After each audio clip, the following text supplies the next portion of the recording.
मित्रांनो, तुम्हाला माहीत आहे का? या जगात असा एक ग्रंथ आहे ज्याच्या नुसत्या स्पर्शाने सुद्धा नशीब बदलतं. ज्या ग्रंथाच्या पारायणाने असाध्य असे कॅन्सरसारखे रोग सुद्धा डॉक्टरांचे अंदाज चुकवून बरेच होण्याची शेकडो उदाहरणं आहेत. ज्या घरात हा ग्रंथ वाचला जातो तिथे गरिबी कधीच टिकू शकत नाही आणि साक्षात दत्त महाराज त्या भक्त्याच्या हाकेला ओ देतात. होय, मी बोलतोय हिंदू धर्मातील 5व्या वेदाची मान्यता असलेल्या परमपवित्र श्री गुरुचरित्र या ग्रंथाबद्दल. आज आपण 52 अध्यायांचे हे महाकाय रहस्य, त्यातील 52 चमत्कारिक कथा आणि दत्त महाराजांच्या पृथ्वीवरचा प्रवास एकाच व्हिडिओमध्ये एका अखंड प्रवासात उलगडणार आहोत. हे फक्त ऐकणं नाही, तर हा एक अनुभव असणार आहे. मित्रांनो, 52 अध्यायांचा हा प्रचंड ग्रंथ त्याचा गाभा न हरवता तुम्हाला समजेल अशा सोप्या भाषेत आणि रंजक पद्धतीने मांडण्यासाठी मी मनापासून खूप मेहनत घेतली आहे. या कथेचा प्रत्येक शब्द लिहिताना मी त्या दत्तगुरूंचे स्मरण केले आहे. माझी ही मेहनत तुमच्यापर्यंत पोहोचली असेल तर तुमचा एक साधा लाईक माझ्यासाठी खूप मोलाचा ठरेल. प्लीज या व्हिडिओला आत्ताच लाईक करा आणि हो, आपली उपस्थिती लावण्यासाठी कमेंटमध्ये मनापासून दिगंबरा दिगंबरा श्रीपादवल्लभ दिगंबरा लिहायला विसरू नका. आणि अशाच अद्भुत पौराणिक कथांसाठी आपल्या चॅनलला सबस्क्राईब पण करून घ्या. तर चला काळाच्या मागे जाऊया आणि पाहूया ती पहिली घटना जिथे दत्त संप्रदायाची सुरुवात झाली. कथेची सुरुवात होते एका आक्रोशाने. एक असा भक्त ज्याचं नाव आहे नामधारक, पण नाव असूनही त्याला त्याचे जीवन व्यर्थ वाटते. का? कारण त्याच्या जीवनात फक्त दुःख, दारिद्र्य आणि अपमान आहे. गाणगापूर क्षेत्र भीमा आणि अमरजा नद्यांचा पवित्र संगम. पण या संगमावर नामधारक मात्र रडत होता. त्याचे डोळे सुजले होते, घसा कोरडा पडला होता. तो आकाशाकडे बघून ओरडत होता, हे दत्तगुरू, तू दीनानाथ आहेस ना? मग माझी हाक तुला का ऐकू येत नाही? लोक मला हिणवतात, माझे नशीब का फुटके आहे? जर तू आत्ता भेटला नाहीस तर मी या नदीत जीव देईन. त्याची ती हाक काळजाला चिरणारी होती. आणि म्हणतात ना, जेव्हा भक्तांचा धीर सुटतो तेव्हाच देवाची धाव सुरू होते. तेवढ्यात त्याला समोरून एक तेजस्वी आकृती येताना दिसली. अंगावर भगवी वस्त्रे, कपाळावर भस्म, डोळ्यात सूर्यासारखे तेज, पण चंद्रासारखी शीतलता. ते होते साक्षात सिद्धमुनी. नामधारक धावत गेला आणि त्यांच्या पायांवर कोसळला. महाराज, मला वाचवा, मला मार्ग दाखवा. मला त्या दत्तगुरूंचे स्वरूप सांगा जे भक्तांसाठी धावून येतात. सिद्धमुनींनी त्याला उठवले, त्याच्या डोक्यावरून हात फिरवला आणि एका गंभीरपणे आश्वासक आवाजात म्हणाले, बाळा नामधारका, रडू नकोस. तुझे पूर्वज दत्तभक्त होते, पण तू विसरलास म्हणून हे भोग वाट्याला आले. पण आता काळजी नको. मी तुला ती कथा सांगतो जी ऐकल्याने यमराजाची सुद्धा भीती वाटत नाही. ती आहे गुरुचरित्र. कान देऊन ऐक. सिद्धमुनी सांगू लागले. युग होते सत्ययुग. हिमालय पर्वताच्या कुशीत अत्रि ऋषींचा आश्रम होता. अत्रि ऋषी म्हणजे तपश्चर्येचा महामेरू आणि त्यांची पत्नी होती महासाध्वी अनुसया. अनुसयेचं पतिव्रत इतकं प्रखर होतं की तिच्या पुण्याईनं स्वर्गाचं सिंहासन सुद्धा डगमगू लागलं. इंद्राला भीती वाटली, पण खरी भीती वाटली ती 3 देवींना, माता लक्ष्मी, माता पार्वती आणि माता सरस्वती. नारद मुनींनी या तिन्ही लोकांजवळून एकच बातमी पसरवली होती की सध्या त्रिभुवनात अनुसयेसारखी पतिव्रता दुसरी कोणी नाही. या ईर्षेपोटी तिन्ही देवींनी आपल्या आपल्या पतींकडे हट्ट धरला. ब्रह्मा, विष्णू आणि महेश यांना पृथ्वीवर जावं लागलं. उद्देश एकच, अनुसयेचं सत्वहरण करणे, तिचं पतिव्रत भंग करणे. विचार करा, ज्यांच्या एका इशाऱ्यावर सृष्टी चालते ते ब्रह्मा, विष्णू आणि महेश आज एक परीक्षा घेण्यासाठी साधूचं रूप घेऊन अत्रि ऋषींच्या आश्रमाबाहेर उभे होते. दुपारची वेळ. अत्रि ऋषी अनुष्ठानासाठी नदीवर गेले होते. आश्रमात अनुसया एकटीच होती. बाहेरून आवाज आला, भवती भिक्षाम देही. अनुसया बाहेर आली. दारात 3 तेजस्वी अतिथी. तिने नम्रपणे नमस्कार केला. ऋषींवर यावे, आसन ग्रहण करावे. मी आपल्या भोजनाची व्यवस्था करते. पण त्या 3 अतिथींनी एकमेकांकडे बघितलं. त्यांच्या चेहऱ्यावर एक गूढ स्मित होतं. त्यातील एका साधूनं म्हणजे विष्णूनं हात उंचावला आणि म्हणाला, माते, आमची एक अट आहे. आम्ही अन्न ग्रहण करतो, पण एका अटीवर. अनुसया म्हणाली, आज्ञा करावी. साधू म्हणाला, आम्हाला भूक लागली आहे, पण आम्ही अशा स्त्रीच्या हातचं जेवण घेणार नाही जिनं वस्त्र परिधान केलं आहे. तुला विवस्त्र होऊन अंगावरचे सर्व कपडे काढून आम्हाला अन्न वाढावं लागेल. हीच आमची निर्वाण भिक्षा आहे. जर हे शक्य नसेल तर आम्ही इथून उपाशी जाऊ. क्षणभर सन्नाटा पसरला. आभाळ कोसळावं तसे शब्द होते. ते एका परपुरुषासमोर विवस्त्र होणं हे तर मृत्यू होण्याहूनही भयानक होतं. जर तिनं नाही म्हटलं तर अतिथी उपाशी जातील, गृहस्थाश्रमाचा धर्म बुडेल, आणि जर हो म्हटली तर पतिव्रता धर्म बुडेल. धर्मसंकट. अनुसयेचे डोळे मिटले. तिने मनात आपल्या पतीचे अत्रि ऋषींचे स्मरण केले आणि त्याच क्षणी तिला अंतर्ज्ञानाने समजलं की हे सामान्य साधू नाहीत. हे तर तिचे लाडके भगवान आहेत, जे तिची परीक्षा घेत आहेत. तिचा चेहरा उजळला. भीतीच्या जागी आत्मविश्वासाने घेतली. ती हसली. एका आईच्या ममतेने तिने त्या तिघांकडे बघितले. तिने स्वयंपाकघरात जाऊन पतीच्या कमंडलूतील तीर्थ हाताच्या ओंजळीत घेतले. तिचे डोळे पाणावले होते, पण ते दुःखाने नाही, तर एका असीम भक्तीने.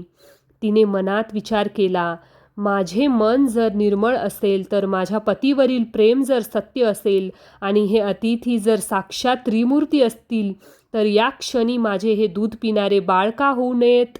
माझ्या मनात यांच्याविषयी कोणताही विकार नाही. मग लज्जा कसली? बाळासमोर आई कधी लज्जित होते का? तिने ते मंत्राग्नीने भारलेले पाणी त्या 3 साधूंच्या अंगावर शिंपडले आणि म्हणाली, माझ्या पतीच्या तपश्चर्येने तुमची इच्छा पूर्ण हो. आणि काय आश्चर्य! त्या पाण्याच्या स्पर्शाने जगाला चालवणारे, चक्र सुदर्शन धरणारे विष्णू, त्रिशूलधारी शिव आणि ब्रह्मदेव, त्या क्षणी त्या करत रडणारी 3 छोटूशी गोजीरवाणी बालक बनली. ज्यांच्या भयाने काळसुद्धा थरथर कापतो, ते आता अनुसयाच्या पायाशी हातवारे करत लोळत होते. अनुसयेचे मातृत्व उफाळून आले. तिने त्या चिमुकल्या बाळांना कडेवर उचलले.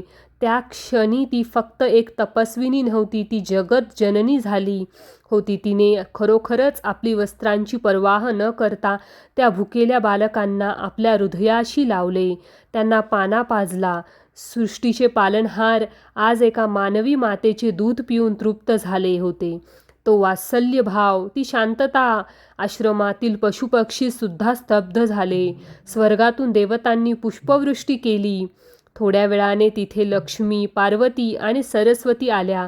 आपल्या पतींची ही अवस्था पाहून त्या ओशाळल्या. त्यांनी अनुसयेची क्षमा मागितली. माते, आम्ही हरलो. तुझी भक्ती जिंकली. आमचे पती आम्हाला परत दे. अनुसयेने त्यांना त्यांचे पती परत दिले, पण जाताना त्रिमूर्तींनी तिला वरदान दिले. अनुसये, तुझे हे वात्सल्य आम्ही कधीच विसरणार नाही. तुझे पुत्र म्हणून आम्ही तुझ्या पोटी जन्म घेऊ. आणि त्यातूनच जन्म झाला भगवान दत्तात्रयांचा. ब्रह्मा, विष्णू आणि महेश यांचे एकत्रीकरण. 3 मुखे, 6 हात आणि पाठीशी 4 वेद, म्हणजे श्रवण रूपाने हे 4 वेद होते. अशा प्रकारे सत्ययुगात दत्तात्रय अवतरले. पण सिद्धमुनींना नामधारकाला म्हणाले, नामधारका, ही तर सुरुवात होती. काळ बदलला, कलियुग आले आणि कलियुगातील अज्ञान, अंधश्रद्धा आणि पाप नष्ट करण्यासाठी दत्तात्रयांना पुन्हा मानवी रूपात यावे लागले. आता आपण जातोय आंध्र प्रदेशातील पिठापूर नावाच्या गावात. पिठापूर नावाच्या गावात तिथे अप्पलराज शर्मा आणि सुमती नावाचे एक सात्विक जोडपे राहत होते. ते दोघेही दत्तभक्त होते. पण घरात गरिबी होती. सुमतीचे अनेक मुले जगली नव्हती आणि जी जगली होती ती अपंग होती. एके दिवशी काय झालं, अप्पलराज घरात नव्हते. घरात श्राद्धाची तयारी सुरू होती. ब्राह्मणांना जेवायला बोलावले होते. नियम असा असतो की ब्राह्मणांनी जेवल्याशिवाय अन्नाचा कणही कुणाला द्यायचा नसतो. पण दारात एक अतिथी आला. तेजस्वी पण भिकारी वेशात. त्याने आरोळी दिली. भवती भिक्षाम देही माते, खूप भूक लागली आहे. सुमती धावत बाहेर आली. तिने बघितले त्या अतिथीच्या डोळ्यात एक वेगळीच चमक होती. तिने समाजाच्या रूढीच्या भीतीचा विचार केला नाही. भुकेल्याला अन्न देणे हाच माझा धर्म असा विचार करून तिने श्राद्धासाठी बनवलेले पवित्र अन्न त्या अतिथीला वाढले. तो अतिथी दुसरा तिसरा कोणी नसून साक्षात दत्तात्रय होते, जे तिची परीक्षा घेण्यासाठी आले होते. ते प्रसन्न झाले. त्यांनी आपले मूळ रूप प्रकट केले आणि म्हणाले, माते, मी तुझ्यावर प्रसन्न आहे. माग, काय मागायचे आहे ते. सुमती भारावून गेली. तिने हात जोडले आणि म्हणाली, प्रभू, मला तुमच्यासारखाच पुत्र हवाय. दत्त हसले. म्हणाले, माझ्यासारखा तर मीच आहे, म्हणून मीच तुझ्या पोटी जन्माला येईन. आणि काही काळाने सुमतीच्या पोटी एक दिव्य बालकाचा जन्म झाला, ज्याचे नाव ठेवले श्रीपाद श्रीवल्लभ. हेच दत्तात्रयांचे कलियुगातील पहिले अवतार. जन्मताच त्यांच्या अंगावर दिव्य चिन्ह होती. ज्या वयात मुले खेळतात त्या वयात श्रीपाद वेद आणि शास्त्रांवर चर्चा करत. त्यांचे तेज पाहून गावातील पंडितही थक्क होत. वयाचा 16व्या वर्षी जेव्हा त्यांच्या लग्नाचा विषय निघाला तेव्हा श्रीपाद आईला म्हणाले, आई, माझे लग्न तर या विश्वाशी झाले आहे. मी संसारी नाही, मी उदासी आहे. मला आता माझे कार्य करण्यासाठी उत्तरेकडे जायचे. आई रडू लागली. बाळा, तू गेलास तर आमचा आधार कोण? तुझे हे 2 मोठे भाऊ तर आंधळे आणि पांगळे आहेत. आम्ही म्हातारे झालो आहोत. तेव्हा श्रीपाद श्रीवल्लभांनी एक चमत्कार केला. त्यांनी आपल्या अपंग भावांकडे फक्त एक दृष्टी टाकली आणि काय आश्चर्य, जन्मापासून आंधळे असलेले भाऊ पाहू लागले. ज्यांचे पाय लुळे होते ते धावू लागले. आई बाबा चरणी लागले. श्रीपादांनी त्यांना सांगितले, तुम्ही चिंता करू नका. तुमच्या पोटी पुन्हा मीच म्हणजे पुढच्या अवतारात येईन. पण आता मला जाऊ द्या. त्यांनी घराचा त्याग केला आणि ते निघाले एका अशा प्रवासाला जिथे त्यांचे नाव इतिहासात कोरले जाणार होते. ते निघाले कुरवापूरच्या दिशेने. पण मित्रांनो, कुरवापूरला जाताना वाटेत जे घडले ते ऐकून तुमच्या अंगावर काटा येईल. एका धोब्याची निष्ठा आणि एका मातेचा आक्रोश ज्याने श्रीपादांना पुन्हा जन्म घेण्याचे वचन द्यायला लावले. कोण होती ती माता आणि श्रीपाद श्रीवल्लभांनी पाण्यावर चालण्याचा चमत्कार कसा केला, हे सर्व आपण पाहणार आहोत पुढच्या भागात. पुढचा भाग अत्यंत महत्त्वाचा आहे, कारण त्यात साक्षात श्रीपाद श्रीवल्लभ जलसमाधी घेणार आहेत आणि त्यातूनच पुढे नरसिंह सरस्वतीचा जन्म कसा होणार आहे हे उलगडणार आहे. हा व्हिडिओ इथेच संपत नाही. ही कथा आता एका अशा वळणावर आली आहे जिथे भक्तीचा खरा कस लागणार आहे. पिठापूरचा निरोप घेऊन श्रीपाद श्रीवल्लभ निघाले ते थेट एका ध्येयाने. त्यांचा प्रवास सुरू झाला तो उत्तरेकडे, पण त्यांचे पाय त्यांना ओढत होते ते कृष्णा नदीच्या कुशीत वसलेल्या एका पवित्र बेटाकडे, कुरवपूर. कुरवपूर हे ठिकाण म्हणजे जणू निसर्गाचा चमत्कारच. चारही बाजूंनी कृष्णा नदीचे वाहणारे पात्र आणि मध्यभागी असलेले हे बेट. श्रीपाद श्रीवल्लभांनी आपली कर्मभूमी म्हणून याच जागेची निवड केली आणि इथेच त्यांच्या दिव्य लीलांना खऱ्या अर्थाने सुरुवात झाली. या बेटावर एक धोबी म्हणजे परीत राहायचा. त्याचे नाव होते रजक. हा रजक अत्यंत साधा माणूस. सकाळपासून ते संध्याकाळपर्यंत नदीच्या काठावर कपडे धुणे हेच त्याचे काम. पण जेव्हापासून श्रीपाद कुरवपूरला आले तेव्हापासून रजक आपले काम सोडून तासनतास लांबूनच श्रीपादांकडे बघत असे. त्याला वेद येत नव्हते, त्याला मंत्र येत नव्हते, पण त्याच्या मनात एकच भाव होता, हे कुणीतरी सामान्य योगी नाहीत. रोज श्रीपाद नदीवर स्नानाला आले की रजक धावत जाऊन त्यांचे ओले कपडे धुवून देत असत, वाळवून देत असत. आणि त्या बदल्यात त्याला काय मिळायचे? फक्त श्रीपादांचे एक स्मित हास्य. पण त्याच्यासाठी ते लाखांचे होते. एके दिवशी एक भयानक घटना घडली. रजक नेहमीप्रमाणे कपडे धुत होता. त्याचा छोटा मुलगा जेवणाचा डबा घेऊन काठावर आला होता. अचानक जंगलाच्या दिशेने एक प्रचंड डरकाळी फुटली. काही समजायच्या आत एक क्रूर वाघ झुडपातून बाहेर आला आणि त्याने त्या लहानग्या मुलावर झडप घातली. वाचवा, वाचवा! मुलाची किंकाळी हवेत विरळली. रजक धावत गेला, पण तोपर्यंत उशीर झाला होता. वाघाच्या तीक्ष्ण दातांनी मुलाचा गळा पकडला होता. रक्ताच्या चिळकांड्या उडाल्या आणि तो वाघ मुलाला घेऊन जंगलात पळाला नाही, तर तिथेच टाकून निघून गेला. कारण समोरून श्रीपाद श्रीवल्लभ शांतपणे चालत येत होते. रजक टाहो फोडत श्रीपादांच्या पायावर पडला. स्वामी, माझा वंश संपला, माझे बाळ गेले. श्रीपादांनी त्या रक्ताने माखलेल्या मुलाकडे बघितले. त्यांच्या चेहऱ्यावर ना भीती होती ना दुःख होते, ती फक्त एक अधिकारवाणी. त्यांनी आपल्या कमंडलूतील पाणी त्या मुलावर शिंपडले आणि एकच शब्द उच्चारला, उत्तिष्ठ, म्हणजे उठ. आणि काय चमत्कार!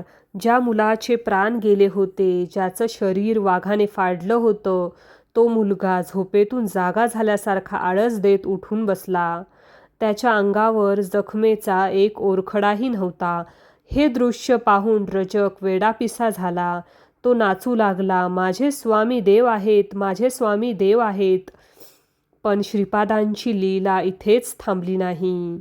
एकदा हाच रजक कपडे धुत असताना नदीतून एक राजा आपल्या लवाजमासह बोटीतून जात होता. राजाची ती शान, हत्ती, घोडे आणि दिमाग बघून रजकाच्या मनात एक क्षण मोह निर्माण झाला. त्याला वाटलं, आहा, हा काय हे सुख! मला पण असे सुख मिळेल का? श्रीपादांनी त्याचे मन ओळखले. त्यांनी त्याला जवळ बोलवले आणि विचारले, रजका, तुला राजा व्हायचे आहे ना? रजक लाजून खाली मान घालून उभा राहिला. श्रीपाद हसले आणि म्हणाले, तुझी इच्छा पूर्ण होईल, पण या जन्मात नाही. पुढच्या जन्मात तू राजा बनशील आणि मी तुला तिथेही भेटायला येईन. हाच रजक पुढे बिदरचा बादशहा म्हणून जन्माला आला.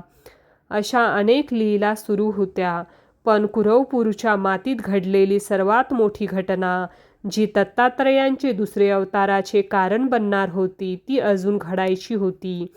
एका दुपारी जेव्हा सूर्य डोक्यावर आला होता आणि कृष्णा नदीचे पात्र तापले होते, तेव्हा नदीच्या काठावर एक स्त्री आपल्या मुलाला फरफटत ओढत आणत होती.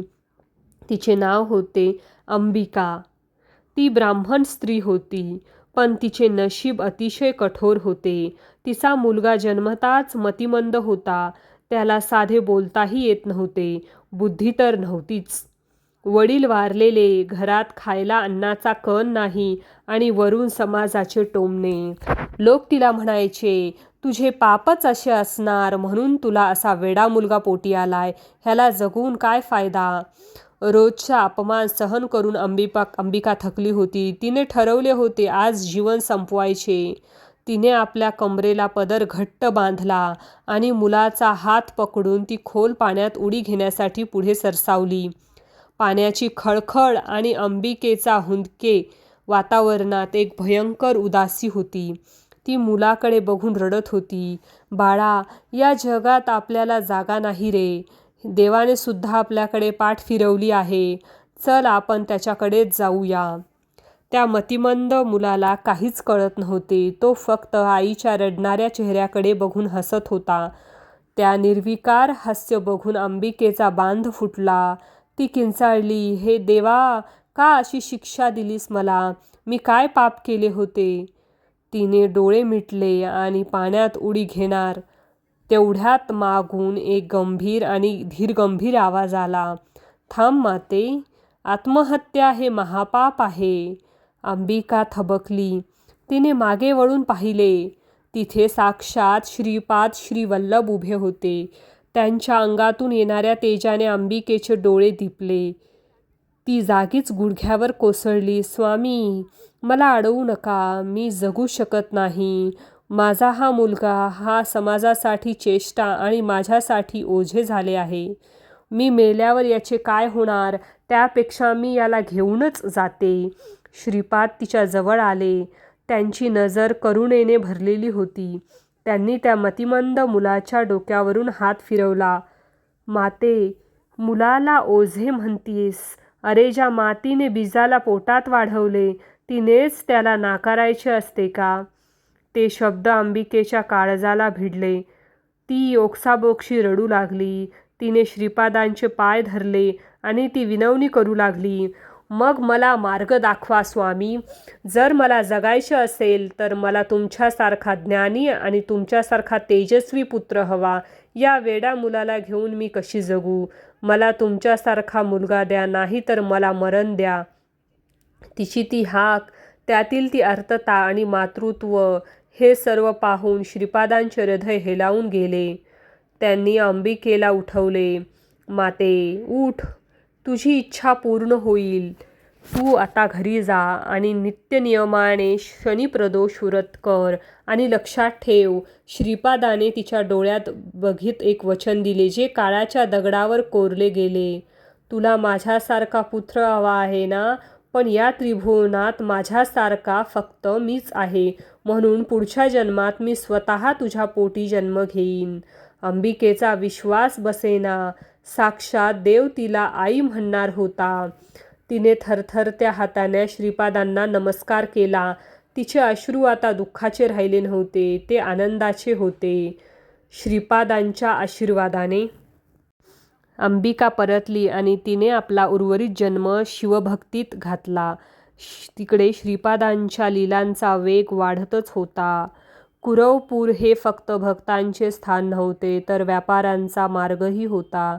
वल्लभेश नावाचा एक ब्राह्मण व्यापारी होता. त्याने नवस केला होता की जर व्यापारात चांगला नफा झाला तर मी कुरवपूरला येऊन 1000 ब्राह्मणांना जेवण घालेन. त्याला नफा झाला. तो पैसे घेऊन कुरवपूरला निघाला. पण ही बातमी काही चोरांना समजली. ते चोर भक्तांचे सोंग घेऊन वल्लभेशच्या प्रवासात सामील झाले. दिवसभर ते त्याच्याशी गोड बोलले की अरे, आम्ही पण दर्शनालाच चाललो आहोत. वल्लभेश भोळा होता. तो त्यांच्यावर विश्वास ठेवून चालत राहिला. रात्र झाली. घनदाट जंगल लागले. आजूबाजूला चिट्टपाखरूही नव्हते. संधी साधून त्या चोरांनी आपला खरा रंग दाखवला. ए ब्राह्मणा, जे काही आहे ते काढून दे, नाही तर गळा कापून टाकू. वल्लभेश थरथर कापू लागला. अरे, हे देवाचे पैसे आहेत, हे घेऊ नका. पण राक्षसी वृत्तीच्या चोरांनी हे ऐकले नाही.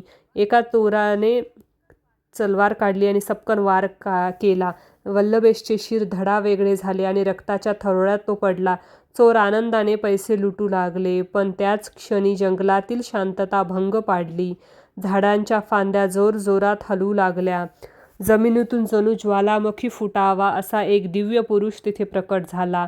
हातात त्रिशूळ, जटा सोडलेल्या आणि डोळ्यात आग ओकणारे रौद्र रूप. हे श्रीपाद श्रीवल्लभ होते, पण शांत रूपात नाही, तर काळभैरवाच्या रूपात. त्यांनी आपल्या त्रिशूळाने त्या चोरांचा संहार सुरू केला. काही क्षणातच सर्व चोर जमिनीवर लोळले. नंतर श्रीपादांनी आपले शांत रूप धारण केले. त्यांनी वल्लभेशच्या धडाला शिर जोडले आणि त्यावर भस्म टाकले. वल्लभेश, उठ. वल्लभेश दचकून जागा झाला. त्याला वाटले आपण झोपलो होतो. पण जेव्हा त्याने आजूबाजूला मेलेले चोर आणि समोर उभे असलेले श्रीपादांना पाहिले, तेव्हा त्याला सत्व उमजले. त्याने देवाचे पाय धरले. अशा प्रकारे श्रीपादांनी धर्म आणि भक्तांचे रक्षण केले. पण आता त्यांची वेळ संपत आली होती. ठरल्याप्रमाणे अवतार कार्य पूर्ण झाले होते. तिथी होती आश्विन वद्य द्वादशी. श्रीपादांनी भक्तांना सांगितले, माझे कार्य संपले आहे. मी आता महाप्रस्थान करणार आहे. पण लक्षात ठेवा, मी जरी देहाने जात असलो, पण कुरवपूर हेच माझे स्थान असेल. जो कोणी इथे श्रद्धेने येईल त्याची इच्छा अपूर्ण राहणार नाही. हे सांगून श्रीपाद श्रीवल्लभ कृष्णा नदीच्या प्रवाहात उतरले. हजारो भक्त काठावर उभे राहून दिगंबरा दिगंबराचा जयघोष करत होते. पाणी त्यांच्या गुडघ्यापर्यंत आले, कमरेपर्यंत आले आणि बघता बघता श्रीपाद प्रवाहात लुप्त झाले. ना देह सापडला ना काही खून, फक्त नदीचे शांत पात्र. भक्त रडू लागले. पण त्याच वेळी आकाशवाणी झाली, मी गेलो नाही, मी इथेच आहे निर्गुण रूपात. श्रीपादांची जलसमाधी झाली. एक युग संपले, पण वचन अपूर्ण होते, अंबिका मातेला दिलेले वचन. काळ सरला, वर्ष लोटली. आता आपण विदर्भातील कारंजा लाड या गावी जाणार आहोत. तिथे माधव आणि अंबिकेचा पुनर्जन्म झाला. नावाचे एक सात्विक दाम्पत्य राहत होते. अंबामाता हीच ती पूर्वजन्मीची अंबिका. तिनं 16 वर्षांचे कडक व्रत केले होते आणि एके दिवशी तिला स्वप्न पडले, साक्षात दत्त महाराज तिच्या ओटीत येत आहेत. आणि तो दिवस उजाडला. शुक्ल पक्षातील ती पवित्र तिथी होती. दुपारची वेळ. अंबामातेच्या पोटी एका तेजस्वी बालकाचा जन्म झाला. बाळाचे रूप असे होते की बघणाऱ्याचे डोळे दिपावे. पण जन्मताच एक आश्चर्य घडले. इतर बाळे जन्माला आल्यावर रडतात, ट्याट्या करतात, पण हे बाळ रडले नाही. बाळाने आपले चिमुकले डोळे उघडले आणि स्पष्ट आवाजात उच्चार केला, ओम. त्यानंतर शांत, एकदम शांत. घरात आनंदोत्सव साजरा झाला. बाळाचे नाव ठेवले नरहरी. हेच पुढे नरसिंह सरस्वती होणार. पण जसजसे दिवस जाऊ लागले तशी तशी आईवडिलांची चिंता वाढू लागली. नरहरी आता वर्षाचा झाला, 2 वर्षाचा झाला, पण तो एकही शब्द बोलेना. इतर मुले आई बाबा बोलतात, पण नरहरी फक्त हसायचा आणि आकाशाकडे बघून बसायचा. गावात कुजबूज सुरू झाली. बाळ मुके आहे का बहिरे आहे? माधव आणि अंबा खूप काळजी करत. त्यांनी अनेक वैद्यांना बोलवले. एका वैद्याने तर कहरच केला. तो म्हणाला, बाळाला ऐकू येते की नाही हे तपासण्यासाठी आपण मोठी घंटा वाजवून बघू किंवा लोखंडाची सळई तापवून चटका देऊन बघू. आईच्या काळजात धस्स झाले. नको, माझ्या बाळाला त्रास नको. पण नरहरीने हे सर्व बघून फक्त एक गूढ स्मित केले. तो का बोलत नव्हता? कारण त्याला संसाराच्या व्यर्थ गोष्टी बोलायच्याच नव्हत्या. त्याला फक्त वेद बोलायचे होते. पण ते कधी? अंबामाता रोज रडून देवाला प्रार्थना करायची, देवा, तू दिलेल्या वचनानुसार आलास, पण असा मुका का झालास? माझ्याशी एक शब्द तरी बोल. नरहरी आपल्या आईचे दुःख जाणत होते, पण ते योग्य वेळेची वाट बघत होते. ती वेळ होती मुंज, म्हणजे उपनयन संस्कार. आणि तो दिवस जवळ आला. वयाच्या 7व्या वर्षी नरहरीची मुंज ठरली. घरात तयारी सुरू झाली. मांडव पडला, भटजी आले, पण सर्वांच्या मनात एकच भीती होती की मुंज लागल्यावर बटूला गायत्री मंत्राचा उच्चार करावा लागतो आणि नंतर भिक्षा मागावी लागते. जर नरहरी बोललाच नाही तर मुंज कशी होणार? आई अंबा मुलाला नाहू घालताना त्याच्या कानात पुटपुटली, बाळा, आज तरी माझी लाज राख.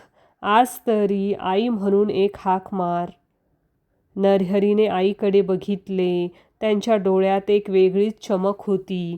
जणू ते सांगत होते, आई थांब, आज मी असे काही बोलेन की हे जग थक्क होईल. काय घडणार होते मुंजीच्या वेळी? ज्या मुलाने 7 वर्ष तोंड उघडले नाही तो खरोखरच बोलणार होता का?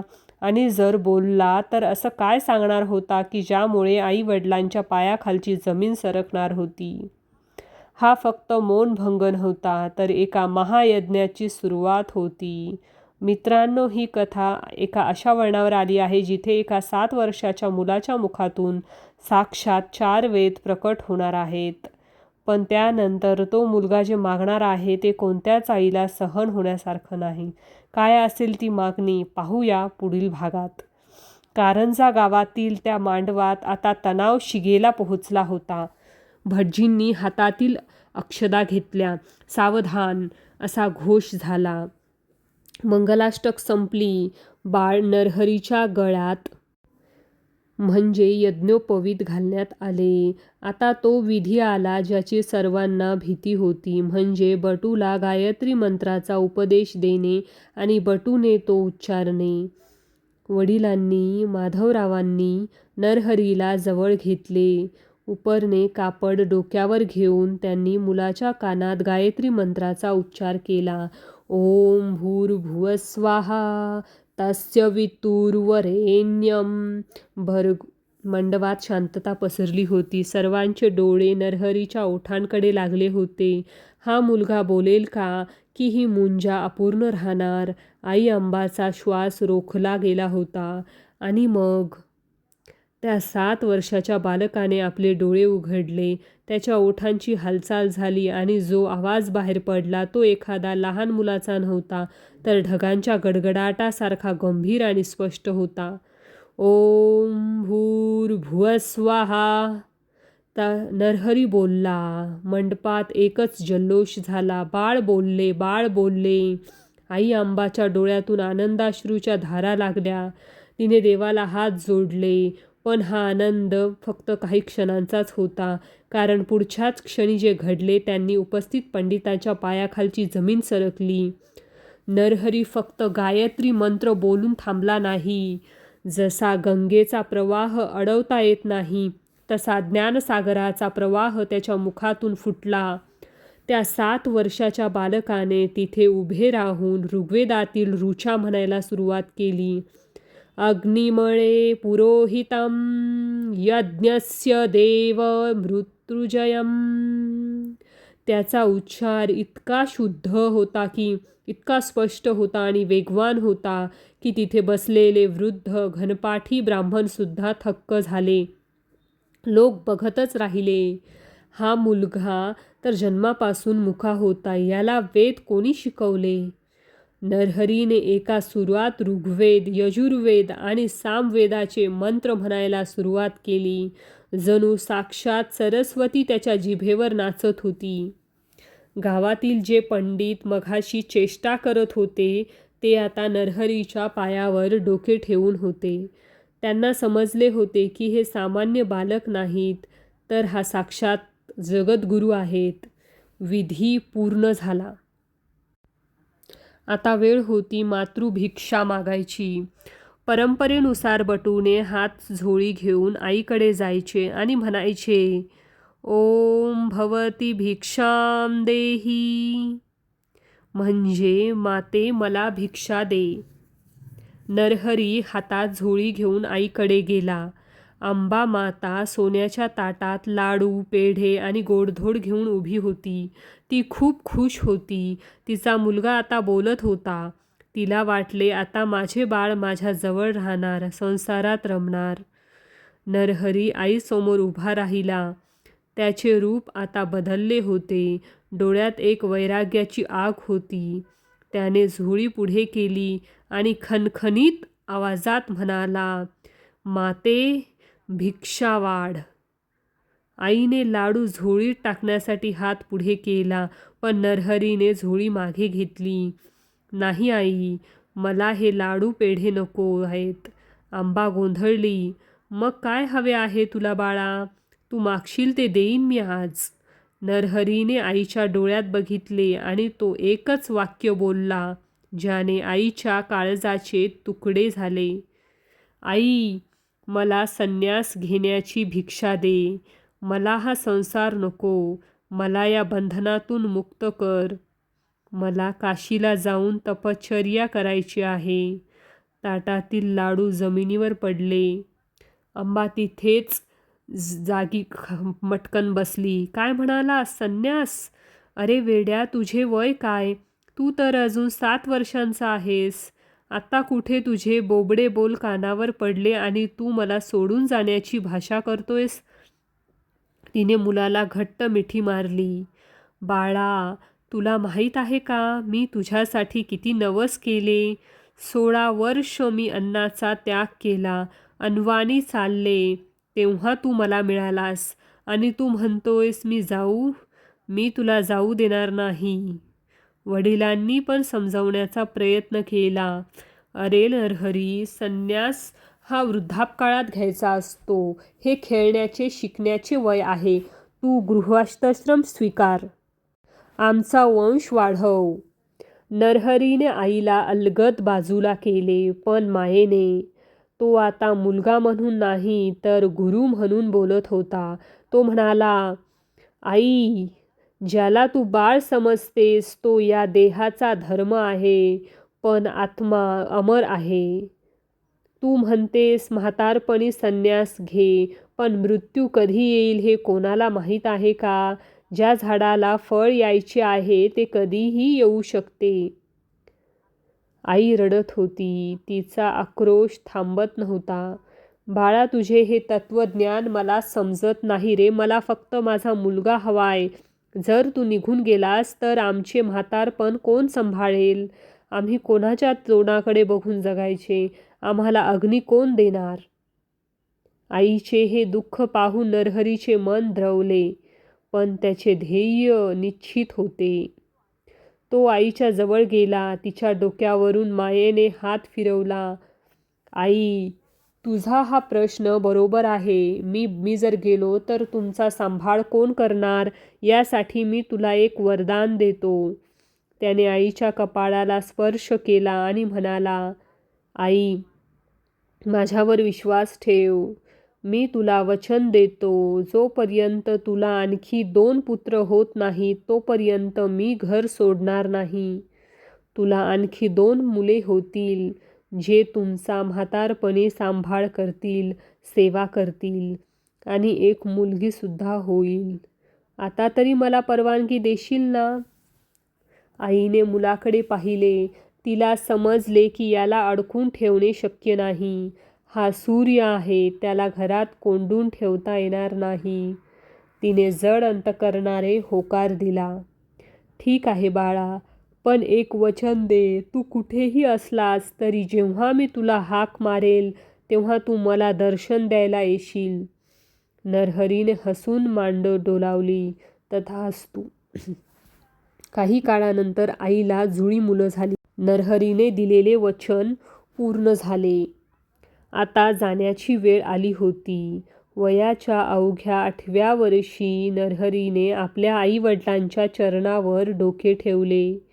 घराचा उंबरठा ओलांडला आणि तो निघाला सत्याच्या शोधात. त्याने मागे वळून पाहिले नाही. त्यांचा प्रवास सुरू झाला उत्तरेकडे, थेट काशीच्या दिशेने, म्हणजे वाराणसीच्या दिशेने. त्या काळात प्रवास सोपा नव्हता. घनदाट जंगले, हिंस्र प्राणी आणि डळडळखोर. पण या बालयोगाच्या चेहऱ्यावरचे तेज बघून वाघ, सिंहसुद्धा रस्ते बदलत होत. ते काशीला पोहोचले. काशी विद्वानांची नगरी. तिथे अनेक दिग्गज पंडित होते, जी स्वतःला वेदांचे जाणकार समजत होते. पण जेव्हा या छोट्या बालकाने मणिकर्णिका घाटावर बसून वेदांवर भाष्य करायला सुरुवात केली तेव्हा संपूर्ण काशी हादरली. कोण आहे हा मुलगा? वय 8 वर्ष आणि बुद्धी बृहस्पतीसारखी. तिथे कृष्ण सरस्वती नावाचे एक महान वृद्ध संन्यासी होते. ते शंकराचार्याच्या परंपरेतले होते. त्यांनी नरहरीला ओळखले. त्यांनी नरहरीला बोलावले. बाळा, तू या कलियुगाचा उद्धार करण्यासाठी आला आहेस. तुला आता दीक्षा घ्यावी लागेल. विधिवत दीक्षा झाली. नरहरीचे मुंडन करण्यात आले. भगवी वस्त्रे परिधान केली. हातात दंड आणि कमंडलू घेतले. आणि कृष्ण सरस्वतींनी त्यांना नवीन नाव दिले, श्री नरसिंह सरस्वती. म्हणजेच नरहरी हे नाव मागे पडले आणि जगाला मिळाले नरसिंह सरस्वती. नाव का दिले नरसिंह? कारण ते नरहरी होते, आणि सरस्वती कारण ते ज्ञानाचे सागर होते. आता ते पूर्ण संन्यासी झाले होते. त्यांनी काशीतील लोकांचा उद्धार केला, अनेक पंडितांचे गर्वहरण केले. पण त्यांना आठवण होती आपल्या आईला दिलेल्या वचनाची आणि त्यांना कार्यक्षेत्र निवडायचे होते दक्षिण भारत. त्यांनी काशीचा निरोप घेतला. 30 वर्षानंतर काही ग्रंथानुसार हा काळ कमी जास्त असू शकतो, पण मुख्य घटनाक्रम असाच आहे. ते पुन्हा आपल्या गावी कारंजाला आले. पण आता ते बाळ नरहरी नव्हते, ते स्वामी नरसिंह सरस्वती होते. ते आपल्याच घरासमोर उभे राहिले आणि त्यांनी आवाज दिला, भवती भिक्षाम देही. म्हातारे झालेले आई वडील माधव आणि आंबा बाहेर आले. त्यांनी या तेजस्वी संन्यासाला बघितले. त्यांना ओळखून आले नाही, पण हृदयाचे ठोके वाढले. आंबा मातेने भिक्षा वाढली तेव्हा स्वामी हसले आणि म्हणाले, आई, ओळखले नाहीस का? मी तुझा नरहरी. आंबा मातेच्या हातातील भिक्षा खाली पडली. तिने हंबरडा फोडला. माझा नरहरी आला. त्यांनी आई वडिलांच्या पायावर डोके ठेवले. आई, मी तुला वचन दिले होते की तुझे इतर मुलगे तुझा सांभाळ करतील. ते करतायत ना? आईने सांगितले, हो, तुझे भाऊ आमची खूप सेवा करतात, पण तुझी आठवण क्षणभरही जात नाही. नरसिंह सरस्वतींनी त्या दिवशी आई वडिलांना आत्मज्ञान दिले. त्यांनी सांगितले की हे नाते, हे मोहमाया सर्व नाशवंत आहेत. खऱ्या ईश्वराला ओळखा. त्यांचे उपदेशाने आई वडिलांना मुक्तीचा मार्ग सापडला. त्यांनी समजून घेतले की आपला मुलगा आता जगाचा पिता झाला आहे. त्यांचा निरोप घेऊन स्वामी निघाले. आता त्यांचे लक्ष निश्चित होते. त्यांना कृष्णा नदीच्या तीरावर जायचे होते, जिथे दत्ताचे स्थान आहे. ते चालत चालत त्र्यंबकेश्वर मार्गाने नाशिकवरून पुढे सरकले. वाटेत अनेक चमत्कार झाले, पण ते थांबले नाहीत. त्यांचे पाय थांबले ते एका पवित्र जागी, म्हणजेच औदुंबर. भिलवडीजवळ कृष्णा नदीच्या काठी औदुंबर नावाचे क्षेत्र आहे. तिथे खूप औदुंबराची म्हणजे उंबराची झाडे आहेत. दत्ताला औदुंबर प्रिय असल्यामुळे त्यांनी तिथे मुक्काम केला. तिथे त्यांनी पहिले चातुर्मास म्हणजेच 4 महिन्यांचे व्रत केले. पण औदुंबराला राहून त्यांनी काही भक्तांचे कल्याण करायचे होते. आणि तिथेच घडणार होता एक अद्भुत चमत्कार, जो आजही लोक विसरलेले नाहीत. तो चमत्कार काय होता? एकदा स्वामी नदीकाठी बसले होते. समोरून एक ब्राह्मण येत होता, जो वेद म्हणत होता, पण त्याचे उच्चार चुकीचे होते. स्वामींनी त्याला थांबवले नाही. पण त्याच वेळी तिथे एक शूद्र म्हणजे अशिक्षित माणूस आला. स्वामींच्या मनात आले की या गर्विष्ठ ब्राह्मणांना धडा शिकवला पाहिजे की भक्ती महत्त्वाची आहे, नुसते पोपटपंची नाही. आणि तिथेच त्यांनी पुढच्या प्रवासाची दिशा ठरवली. औदुंबर सोडून ते पुढे निघाले. नरसिंहवाडी म्हणजेच नरसोबाची वाडी या ठिकाणी. नरसिंहवाडीला त्यांनी 12 वर्ष तपश्चर्या केली. तिथे त्यांच्या पादुका आजही आहेत. पण खरा इतिहास घडायचा होता तो गांगणापूर, जिथे भीमा आणि अमरजा नद्यांचा संगम होतो. तेथे जाण्याआधी वाटेत एका गावी एक मोठी घटना घडली. एका गरीब ब्राह्मणांच्या घरी श्राद्ध होते, पण घरात खायला काहीच नव्हते. ब्राह्मण रडत होता, माझ्या पितरांना मी उपाशी कसे ठेवीन? तेव्हा स्वामी तिथे भिक्षा मागायला गेले. ब्राह्मणाने सांगितले, महाराज, घरात फक्त भाजीच्या पानांचे देठ उरले आहेत, बाकी काही नाही. स्वामी म्हणाले, तेच दे, ते अमृत आहे. ब्राह्मणाने ते वाळलेले देठ स्वामींना शिजवून दिले. स्वामींनी ते आनंदाने खाल्ले आणि आशीर्वाद दिला, तुझ्या घरी आज अक्षय्य पात्र येईल. आणि खरोखरच त्या दिवशी त्या ब्राह्मणांच्या घरी शेकडो लोक जेवले तरी अन्न संपले नाही. अशा लीला करत करत स्वामी गाणगापूरच्या सीमारेषेवर येऊन पोहोचले. गाणगापूर हे त्या काळी एका मुस्लिम बादशहाच्या राज्यात होते. तिथे हिंदू धर्मावर संकटे येत होती, लोकांमध्ये भीती होती आणि तिथेच एका महापुरुषाची गरज होती. स्वामी जेव्हा गाणगापुरात प्रवेश करत होते तेव्हा त्यांना एक दृश्य दिसले. एका श्रीमंत सावकाराची म्हैस रस्त्यावरून चालली होती. ती म्हैस खूप वयस्कर आणि वांज म्हणजे दूध न देणारी होती. पण स्वामींनी त्या म्हशीकडे बघून शिष्यांना सांगितले, जा आणि त्या म्हशीचे दूध काढून आणा, मला तहान लागलीये. शिष्य घाबरले. महाराज, ती म्हैस वांज आहे, तिला कधीच दूध आले नाही आणि तिचा मालक खूप कडक आहे, तो आपल्याला मारेल. स्वामी हसले. भिऊ नका, जा आणि तिची धार काढा. दत्ताच्या दरबारात काहीच अशक्य नाही.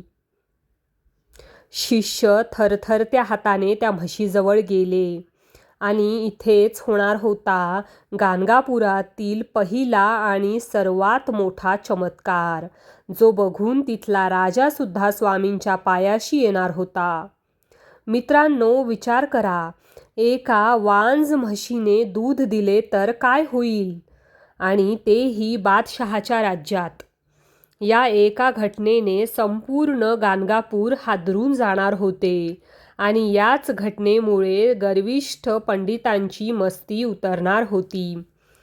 पुढील भागात आपण पाहणार आहोत गाणगापुरातील महान चमत्कार आणि बांज म्हशीची कथा. शिष्यांचे हात थरथरत होते.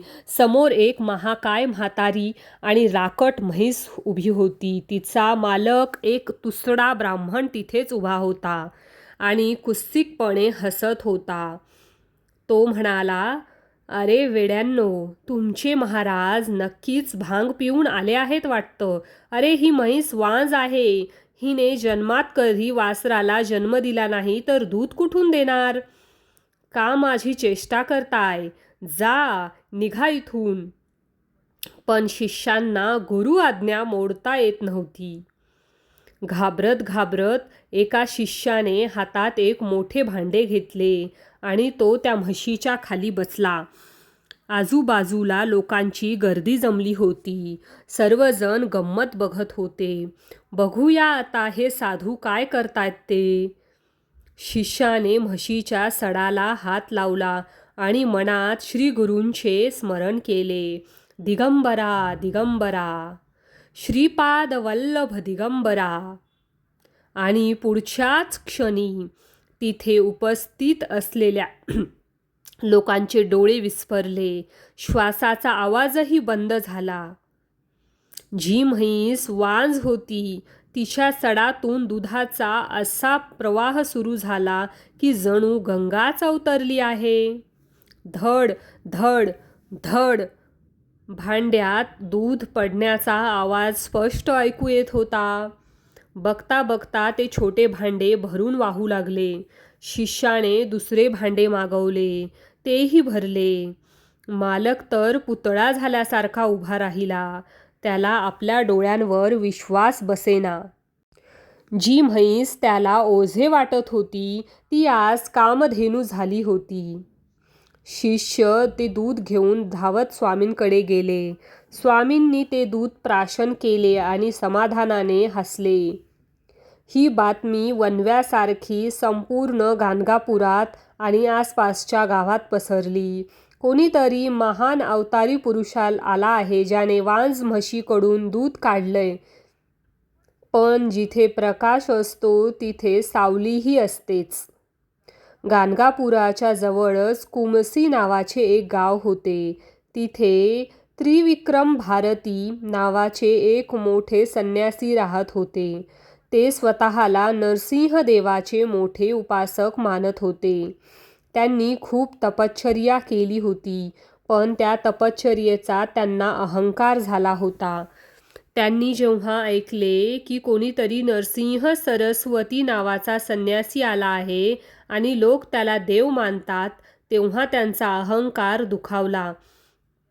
ते आपल्या शिष्यांना म्हणाले, अरे, कलियुगात देव पृथ्वीवर कसा येईल?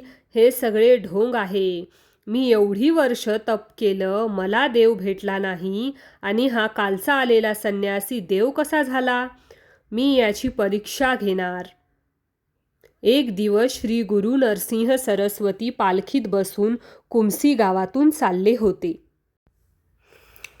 तिथे गावकऱ्यांची गर्दी जयघोष करत होती. त्रिविक्रम भारती आपल्या मठात बसून हे बघत होते. त्यांनी मनातल्या मनात निंदा केली. हा कसला संन्यासी? संन्यासी तर पायी चालतो, हा तर पालखीत बसून राजासारखा फिरतोय. हे तर पाखंडी आहेत. हे त्यांचे विचार मनात येताच पालखीत बसलेल्या स्वामींनी ते जाणले. त्यांनी पालखी थांबवली. स्वामींनी लांबूनच त्रिविक्रम भारतींकडे बघितले आणि मनात संवाद साधला. त्रिविक्रमा, तू नृसिंहाची उपासना करतोस ना? मग बघ, तुला ज्याचे दर्शन हवे आहे ते हेच आहे का? आणि त्याच क्षणी त्रिविक्रम भारतींना पालखीत बसलेले स्वामी नरसिंह सरस्वती दिसले नाहीत. तिथे त्यांना दिसले साक्षात भगवान नरसिंह. तेच भयानक पण दिव्य रूप, सिंहमुख, तीक्ष्ण नखे, डोळ्यात आग आणि गळ्यात वनमाला. तोच अवतार ज्याची त्रिविक्रम आयुष्यभर पूजा करत होते. त्रिविक्रम भारतींचा थरकाप उडाला. त्यांच्या हातातून जपमाळ खाली पडली. त्यांचा अहंकार एका क्षणात गळून पडला. ते धावत सुटले आणि भर रस्त्यात पालखीसमोर साष्टांग दंडवत घातला. प्रभू, मला क्षमा करा, मी तुम्हाला ओळखले नाही. काजव्याने सूर्याला नाव ठेवावे तसा मी मूर्ख ठरलो. तुम्ही ढोंगी नाहीत, तुम्हीच साक्षात ब्रह्मदेव आहात. स्वामींनी स्मितहास्य केले आणि त्यांना उठवले. त्रिविक्रमा, अहंकार हा ज्ञानाचा शत्रू आहे. तो सोडलास तरच ईश्वर मिळेल. या घटनेनंतर त्रिविक्रम भारती स्वामींचे परमभक्त बनले. पण गाणगापुरातील खरी परीक्षा अजून बाकी होती. त्या काळात देशात 2 ब्राह्मण खूप प्रसिद्ध झाले होते. ते अत्यंत विद्वान होते, पण तितकेच गर्विष्ठ होते. त्यांना 4 वेद, उपनिषद आणि तर्कशास्त्र तोंडपाठ होते. त्यांनी एकच ध्यास घेतला होता, संपूर्ण भारतात फिरायचे, तिथल्या पंडितांना वादविवादात हरवायचे आणि त्यांच्याकडून जयपत्र म्हणजे विजयाचे प्रमाणपत्र लिहून घ्यायचे. ज्याने जयपत्र दिले नाही त्याचा ते छळ करत. त्यांनी अनेक विद्वानांना हरवले होते. आता ते गाणगापुरात आले होते. त्यांनी ऐकले होते की इथे एक संन्यासी आहे ज्याला खूप मानतात. ते थेट संगमावर श्रीगुरूंच्या मठात आले. स्वामी शांतपणे शिष्यांशी बोलत होते. हे दोघे पंडित येथे आले आणि मोठ्या आवाजात ओरडले, ए संन्यासी, आम्ही ऐकले आहे की तू स्वतःला खूप खूप मोठा समजतोस, ज्ञानी समजतोस. चल, आमच्याशी वेदांवर चर्चा कर. जर हारलास तर तुला हे गाव सोडून जावं लागेल. स्वामी शांत होते. ते नम्रपणे म्हणाले, पंडित हो, मी एक संन्यासी आहे. मला मान सन्मानाची काय गरज? आणि वादाने काय साध्य होणार? जिंकलात तरी अहंकार वाढेल आणि हरलात तरी द्वेष वाढेल. त्यापेक्षा ईश्वराची भक्ती करा. पण पंडितांना वाटलं स्वामी घाबरले. ते जोरजोरात हसू लागले. बघितले, घाबरला. अरे, तुला वेद तरी येतात का फक्त लोकांच्या पाया पडून घेणं येतं? त्यानं स्वामींचा अपमान सुरू केला. ते वेदांमधील कठीण प्रश्न विचारू लागले. स्वामींना समजले की हे सरळ मार्गाने समजणार नाहीत. यांच्या रोगावर एकच औषध आहे, म्हणजे चमत्कारिक अपमान. स्वामींनी आजूबाजूला नजर फिरवली. तिथे मठाच्या कोपऱ्यात एक माणूस उभा होता. तो जातीने मातंग म्हणजे त्या काळी शूद्र मानला जाणारा होता. त्याचे काही ग्रंथात नाव दिलेले नाही, पण तो अत्यंत गरीब आणि अशिक्षित होता. त्याला लिहिता वाचता येत नव्हते. संस्कृत तर दूरचीच गोष्ट. तो फक्त लांबून उभं राहून सेवा करत. स्वामींनी त्याला हाक मारली, "बाळा, इकडे ये." तो माणूस घाबरत घाबरत पुढे आला. अंगावर फाटके कपडे, हातात काठी. तो पंडितांच्या समोर उभा राहिला. पंडित नाक पुरडत म्हणाले, "याला कशाला बोलवलंय? हा काय आमच्याशी वाद घालणार?" स्वामी म्हणाले, "नाही, मी तुमच्याशी वाद घालणार नाही. तुमच्या प्रश्नांची उत्तरे हा माझा भक्त देईल." पंडित पोट धरून हसू लागले. "काय? हा अडाणी माणूस? याला गायत्री मंत्र तरी येतो का? स्वामी, तुम्ही चेष्टा करताय आमची." स्वामींचे डोळे आता गंभीर झाले. त्यांनी आपल्या हातातील भस्म त्याच्या कपाळावर लावले आणि त्याच्या डोक्यावर आपला वरदहस्त ठेवला. स्वामींनी आज्ञा केली, "बोल बाळा, या पंडितांना वेदांचा अर्थ सांग. ऋग्वेदापासून सुरू कर." आणि तिथे एक अघटित घडले. ज्या माणसाला स्वतःचे नाव लिहिता येत नव्हते, त्याच्या शरीरातून एक वीज संचारली. त्याचे डोळे तेजस्वी झाले. त्याने मान ताठ केली आणि जो आवाज बाहेर पडला तो त्याचा नव्हता, तो साक्षात देववाणीचा होता. त्या मातंग व्यक्तीने घडाघडा शुद्ध संस्कृतमध्ये ऋग्वेदाच्या ऋचा म्हणायला सुरुवात केली. "अग्निमेळे पुरोहितं यज्ञस्य देवं ऋतुजुतं." तो फक्त मंत्र म्हणत नव्हता, तर त्या मंत्रांचा असा अर्थ उलगडून सांगत होता की तो ज्यातून गर्विष्ठ पंडितांना आयुष्यात कधीच ऐकला नव्हता. त्याचा आवाज गंगेच्या प्रवाहासारखा निर्मळ आणि हिमालयासारखा खंबीर होता. वातावरणात एक पवित्र शांतता पसरली. झाडावरचे पक्षीसुद्धा शांत झाले. पंडितांचे हसणं विरून गेलं. त्यांचे चेहरे पांढरे पडले. त्यांना विश्वास बसना की हे काय चालले आहे. ज्या वेदांचा अभ्यास करायला त्यांना 50 वर्ष लागली, ते वेद हा माणूस पाण्याच्या प्रवाहासारखा कसे बोलतोय? त्या क्षणी त्या 2 पंडितांचा अहंकार असा तुटला जसा काचेचा महाल दगडाने फुटतो. त्यांना समजले की विद्या ही पुस्तकात नसते, ती गुरुकृपेत असते. ज्याच्या डोक्यावर सद्गुरूंचा हात आहे त्याला जगातील कोणतेच ज्ञान दुर्लभ नाही. त्या मातंग भक्ताच्या डोळ्यातून अश्रू वाहत होते. त्याला स्वतःला माहीत नव्हते तो काय बोलतोय, पण त्याला आतून एक परमानंद मिळत होता. त्याला आज समजले होते की देवाच्या दरबारात जात पात धर्म काहीच नसते. तिथे फक्त भाव असतो. पंडित धावत आले आणि त्यांनी स्वामींच्या पायावर लोळण घेतली. "महाराज, आम्हाला क्षमा करा. आमचे डोळे उघडले. आम्ही फक्त पोपटपंची केली, पण खरा अर्थ आम्हाला आज समजला. आमचा अहंकार जळाला." स्वामींनी त्या मातंग भक्तावरील हात काढला आणि तो पुन्हा सामान्य झाला. त्याला काहीच आठवत नव्हते. स्वामी पंडितांना म्हणाले, "विद्येचा उपयोग नम्रतेसाठी करायचा असतो, वादासाठी नाही.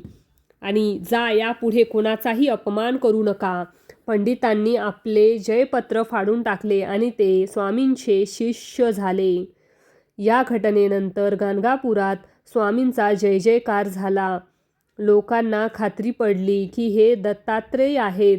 पण स्वामींची लीला इथेच थांबणार नव्हती. आता एक अशी घटना घडणार होती जी मृत्यूला सुद्धा आव्हान देणार होती. गाणगापुरात रोज शेकडो लोक येत. त्यात एक स्त्री आली होती. तिचे नाव काही कथांमध्ये गंगाबाई असे सांगितले जाते. ती अत्यंत दुःखी होती. ती ब्राह्मण सुवासिनी होती, पण तिचे नशीब फुटक्या कवडीसारखं होतं. लग्नाला अनेक वर्ष झाली, पण तिला मूल होत नव्हते. सासरचे लोक तिला टोमणे मारत. शेवटी ती कंटाळून गाणगापुरात आली आणि स्वामींच्या चरणी सेवा करू लागली. ती रोज संगमावर आंघोळ करायची, ओल्या कपड्यांनी मठाला प्रदक्षिणा घालायची आणि स्वामींच्या दर्शनाला उभी राहायची. स्वामींनी तिच्याकडे बघितले आणि विचारले, माते, काय हवे आहे तुला? ती रडत म्हणाली, स्वामी, मला पुत्र हवा आहे. लोक मला वांज म्हणतात, माझा ओटी भरा. स्वामींनी हसून तिच्या हातात 2 फळे दिली, नारळ किंवा फळ. जा, तुझे कल्याण होईल. ती आनंदली, पण तिची परीक्षा संपली नव्हती. काही काळाने तिला मुलगा झाला नाही, पण तिचे पती आजारी पडले. इतके आजारी पडले की जगण्याची आशा उरली नाही. एके दिवशी रात्री तिचे पती मरण पावले. गावातील लोक जमले. अरे अरे, बिचारीचं नशीब बघ, मूल तर झालंच नाही, आता कपाळच पांढरे झाले. आता ही विधवा झाली. लोक अंत्ययात्रेची तयारी करू लागले. तिरडी बांधली गेली. पतीचे प्रेत त्यावर ठेवले गेले. ती स्त्री वेड्यासारखी रडत होती. स्वामी, तुम्ही तर आशीर्वाद दिला होतात, मग हे काय झालं? माझा पती मला सोडून कसा गेला? तुमचे वचन खोटे कसे ठरेल? तिचे ते शब्द, तिचा तो अधिकार, जणू काही ते देवाला जाब विचारत होती. आणि मित्रांनो, इतिहासात असे फार कमी वेळा घडते की भक्तांच्या हट्टापायी देवाला निसर्गाचे नियम बदलावे लागतात. यमराजाला आलेली शिकार परत करावी लागते. स्वामींनी आपले डोळे उघडले.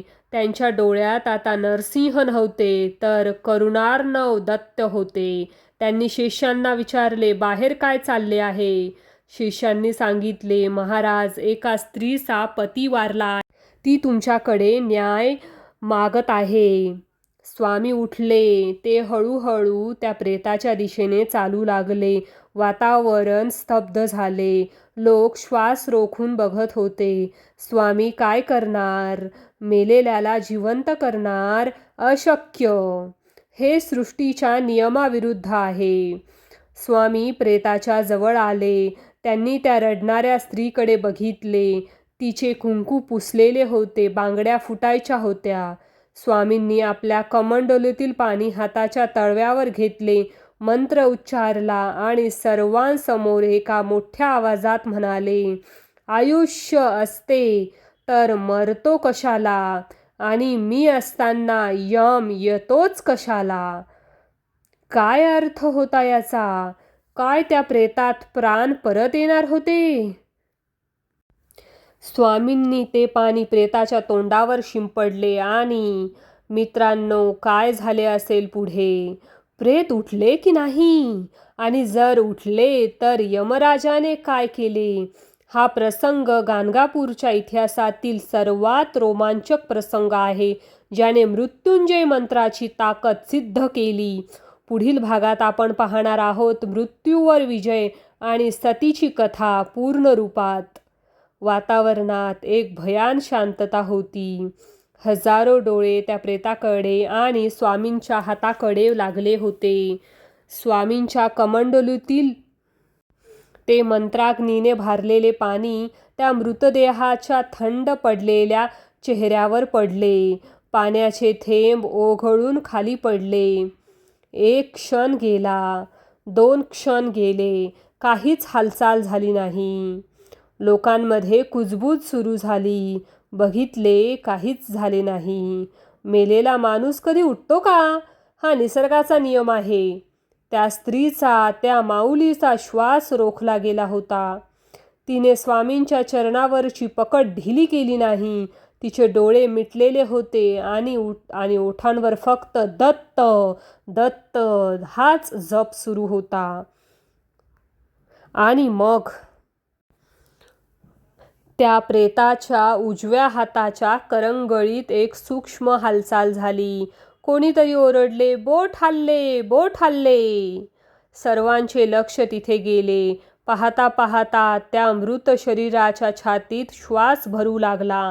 फुफ्फुसे हलली आणि ज्याप्रमाणे एखादा माणूस गाढ झोपेतून आळस देत उठावा, तसे त्या ब्राह्मणाने आपले डोळे उघडले. तो हळूहळू उठून बसला. त्याने आजूबाजूला बघितले. लोक रडत आहेत. पत्नी जमिनीवर लोळण घेत आहे. स्वतःला तिरडीवर बांधलेले आहे. तो गोंधळला. तो म्हणाला, "अरे, हे काय चालले आहे? मी तर झोपलो होतो. मला इथे का आणले आहे? आणि तुम्ही सगळे माझ्याकडे असे का बघत आहात?" त्याचा आवाज ऐकून त्याची पत्नी, जी मगाशी दुःखाने अर्धी मेली होती, ती आता वेड्यासारखी ओरडली, "स्वामी, तुम्ही परत आलात." तिने धावत जाऊन पतीला मिठी मारली नाही, तर आधी श्री नरसिंह सरस्वतींच्या पायावर डोके ठेवले. तिचे अश्रू स्वामींच्या पायावर पडले आणि त्या उष्ण अश्रूंनी स्वामींचे पाय धुतले गेले. "महाराज, तुम्ही देव आहात. तुम्ही यमराजाच्या दाढेतून माझ्या पतीला परत आणले, माझा सुहाग परत दिला." लोक जयघोष करू लागले, "दिगंबरा, दिगंबरा, श्रीपाद वल्लभ दिगंबरा." हा नाद आकाशाला भिडला. ज्यांनी स्वामींची चेष्टा केली होती ते आता लाजेने मान खाली घालून उभे होते. स्वामी शांत होते. त्यांनी त्या ब्राह्मणाला आणि त्याच्या पत्नीला आशीर्वाद दिला. "बाळा, तुझे आयुष्य अजून संपले नव्हते. ही यमराजाची चूक नव्हती, पण भक्तीचा हट्ट नियतीला सुद्धा बदलू शकतो, हेच मला जगाला दाखवायचे होते. जा, सुखाने संसार करा." तो ब्राह्मण आणि त्याची पत्नी पुनर्जन्म मिळाल्यासारखे घरी गेले. ही बातमी वाऱ्यासारखी नाही तर वणव्यासारखी पसरली. गाणगापुराच्या माहेर कर्नाटक, महाराष्ट्र, तेलंगणा पर्यंत लोक बोलू लागले, गाणगापुरात एक असे स्वामी आले आहेत जे मेलेल्या माणसाला जिवंत करतात. आता मठात रोज हजारांची गर्दी होऊ लागली. दुःखी, कष्टी, रोगी लोक आशेने येऊ लागले आणि स्वामी कोणालाच रिकाम्या हाताने पाठवत नव्हते. पण स्वामींची परीक्षा घेण्यासाठी निसर्ग नवनवीन रूपे घेऊन येत होता. एके दिवशी दुपारची वेळ होती. स्वामी भक्तांशी संवाद साधत होते. तेवढ्यात गर्दीतून वाट काढत एक अतिशय वृद्ध स्त्री पुढे आली. तिचे वय असेल साधारण 60 वर्ष. केस पूर्ण पिकलेले, चेहऱ्यावर सुरकुत्या, हातात काठी. चालताना सुद्धा ती थरथरत होती. ती स्वामींच्या समोर आली आणि हात जोडले. "महाराज, मी सोमनाथ सायनदेवाची पत्नी. अनेक वर्षापूर्वी मी नवस केला होता की मला मुलगा झाला तर मी सेवेला येईन. पण माझे नशीब बघा, तरुण पण गेले, म्हातारपण आले, पण मला पाळणा हल्ला नाही. आता लोक मला वांज म्हातारी म्हणून चिडवतात. आता या वयात मला मूल कसे होणार? पण तुमची कीर्ती ऐकून शेवटची आशा घेऊन आले आहे." तिचे बोलणे ऐकून आजूबाजूचे लोक हसले. एक जण म्हणाला, "आजी, आता नातवंड खेळवायचे वय आहे आणि आता तुला मुलगा हवाय? निसर्गाचे काही नियम असतात. ज्या झाडाची मुळे सुकली आहेत त्याला फळ कसे येणार? वैद्यकशास्त्राप्रमाणे हे अशक्य आहे." रजोनिवृत्ती म्हणजे मोनोपाज होऊन अनेक वर्ष झाली होती. पण स्वामींच्या चेहऱ्यावर एक वेगळंच तेज होतं. त्यांनी त्या हसणाऱ्या लोकांकडे बघितले आणि मग त्या रडणाऱ्या आजीकडे बघितले. स्वामी म्हणाले, "माते, जगासाठी तू म्हातारी असशील, पण माझ्या दत्तासाठी भक्ती कधीच म्हातारी होत नाही. तुझ्या विश्वासात जर तरुणपण असेल तर तुझा देह नक्की पालवेल." स्वामींनी आपल्या हातातील 2 सुखी फळं, म्हणजे काही ग्रंथात नारळ, त्या 60व्या वर्षाच्या आजींच्या ओटीत टाकले. "जा माते, तुला पुत्रप्राप्ती होईल आणि तो पुत्र मोठा ज्ञानी होईल." लोक थक्क झाले. स्वामींनी हे काय केले? हे कसे शक्य आहे? ती वृद्ध स्त्री स्वामींवर विश्वास ठेवून घरी गेली. तिने श्रद्धेने त्या फळाचे सेवन केले. आणि मित्रांनो, काय सांगू, पुढच्या काहीच दिवसातच तिचे रूप पालटू लागले. तिच्या अंगावरचे पांढरे केस काळे होऊ लागले, सुरकुत्या नाहीशा झाल्या आणि तिची मासिक पाळी, जी अनेक वर्षापासून बंद झाली होती, ती पुन्हा सुरू झाली. तिला पुन्हा तारुण्य प्राप्त झाले आणि बरोबर 9 महिन्यांनी वयाच्या 60व्या वर्षी त्या माऊलीने एका गोंडस बाळाला जन्म दिला. या घटनेने सिद्ध केले की गुरुचरित्र हे फक्त पुस्तक नाही, तर ती निसर्गाची नियमांना ओलांडणारी शक्ती आहे. त्या मुलाचे नाव ठेवले गुरुनाथ. गाणगापुरात आनंदाची लाट आली.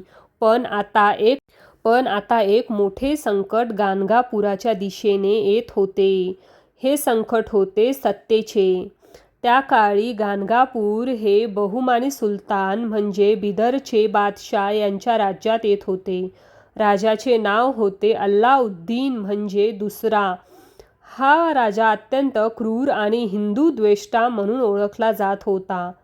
त्याला जेव्हा समजले की आपल्या राज्यात एक हिंदू फकीर म्हणजे संन्यासी चमत्कार करतोय आणि हजारो लोक त्याच्या मागे जात आहेत, तेव्हा त्याला ते सहन झालं नाही.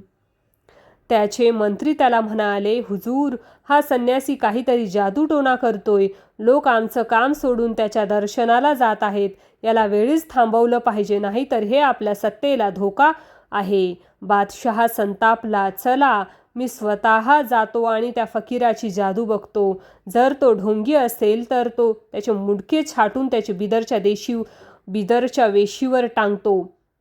बादशहा निघाला, पण निघतानाच देवाची लीला सुरू झाली.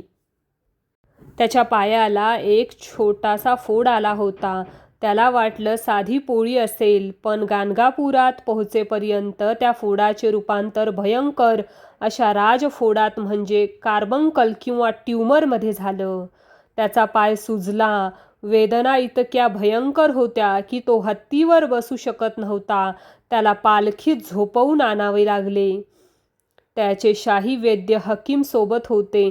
त्याने अनेक लेप लावले, औषधं दिली, पण फोड फुटत नव्हता आणि वेदना कमी होत नव्हती. तो तडफडत होता. अल्लाह, हे काय झाले? त्याला कळून चुकले की हे सामान्य दुखणे नाही. ही त्या फकीराच्या नादाला लागल्याची शिक्षा आहे का? तरीही त्याचा अहंकार गेला नाही. तो गाणगापुरात पोहोचला. त्याचे सैनिक मठाच्या दिशेने चालू लागले. मठात भक्तांची धावपळ उडाली. बादशहा आला. तो मठाचा विध्वंस करायला आला आहे. पळा! लोक घाबरले. पण स्वामी नरसिंह सरस्वती शांतपणे आपल्या आसनावर बसून होते. त्यांच्या चेहऱ्यावर तीच स्मितरेषा होती. शिष्य म्हणाले, गुरुदेव, यवनांचे सैन्य आले आहेत. आपण इथून दुसरीकडे जाऊया का? स्वामी हसले. अरे, कोणाला घाबरता? जो माझा भक्त आहे त्याला राजाची भीती कसली? आणि जो राजा आहे तो सुद्धा शेवटी त्याच एका परमात्म्याचा बंदा आहे. येऊ द्यात त्याला. मठाचे दरवाजे उघडले गेले. बादशहाची पालखी आत आली. सैनिकांनी तलवारी उपसल्या होत्या. वातावरण तणावपूर्ण होते. बादशहा वेदनेने विव्हळत पालखीतून उतरला.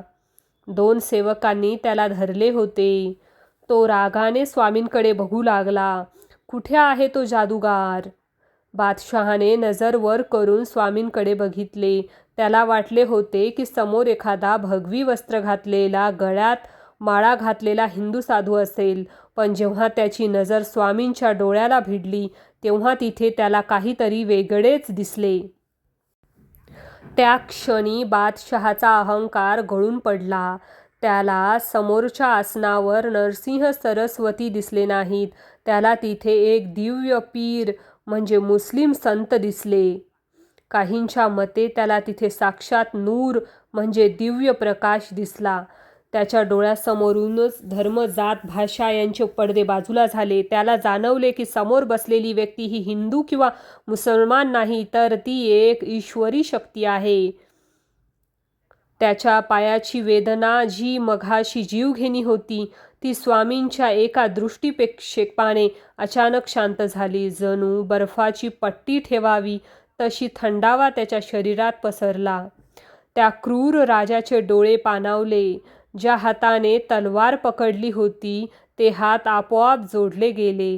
तो गुडघ्यावर बसला नाही, तर लोटांगण घालत स्वामींच्या दिशेने सरकला. तो ओरडला, या अल्लाह, तुम्ही फकीर नाहीत, तुम्ही तर पैगंबर आहात. मला माफ करा. मठातील लोक श्वास रोखून बघत होते.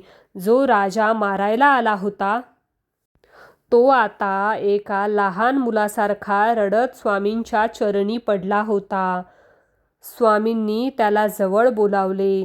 त्यांच्या स्पर्शात जादू होती. त्यांनी त्याच्या पायाकडे बघितले नाही, फक्त त्याच्या डोक्यावर हात ठेवला. राजा, सत्ता शरीरावर गाजवता येते, मनावर नाही.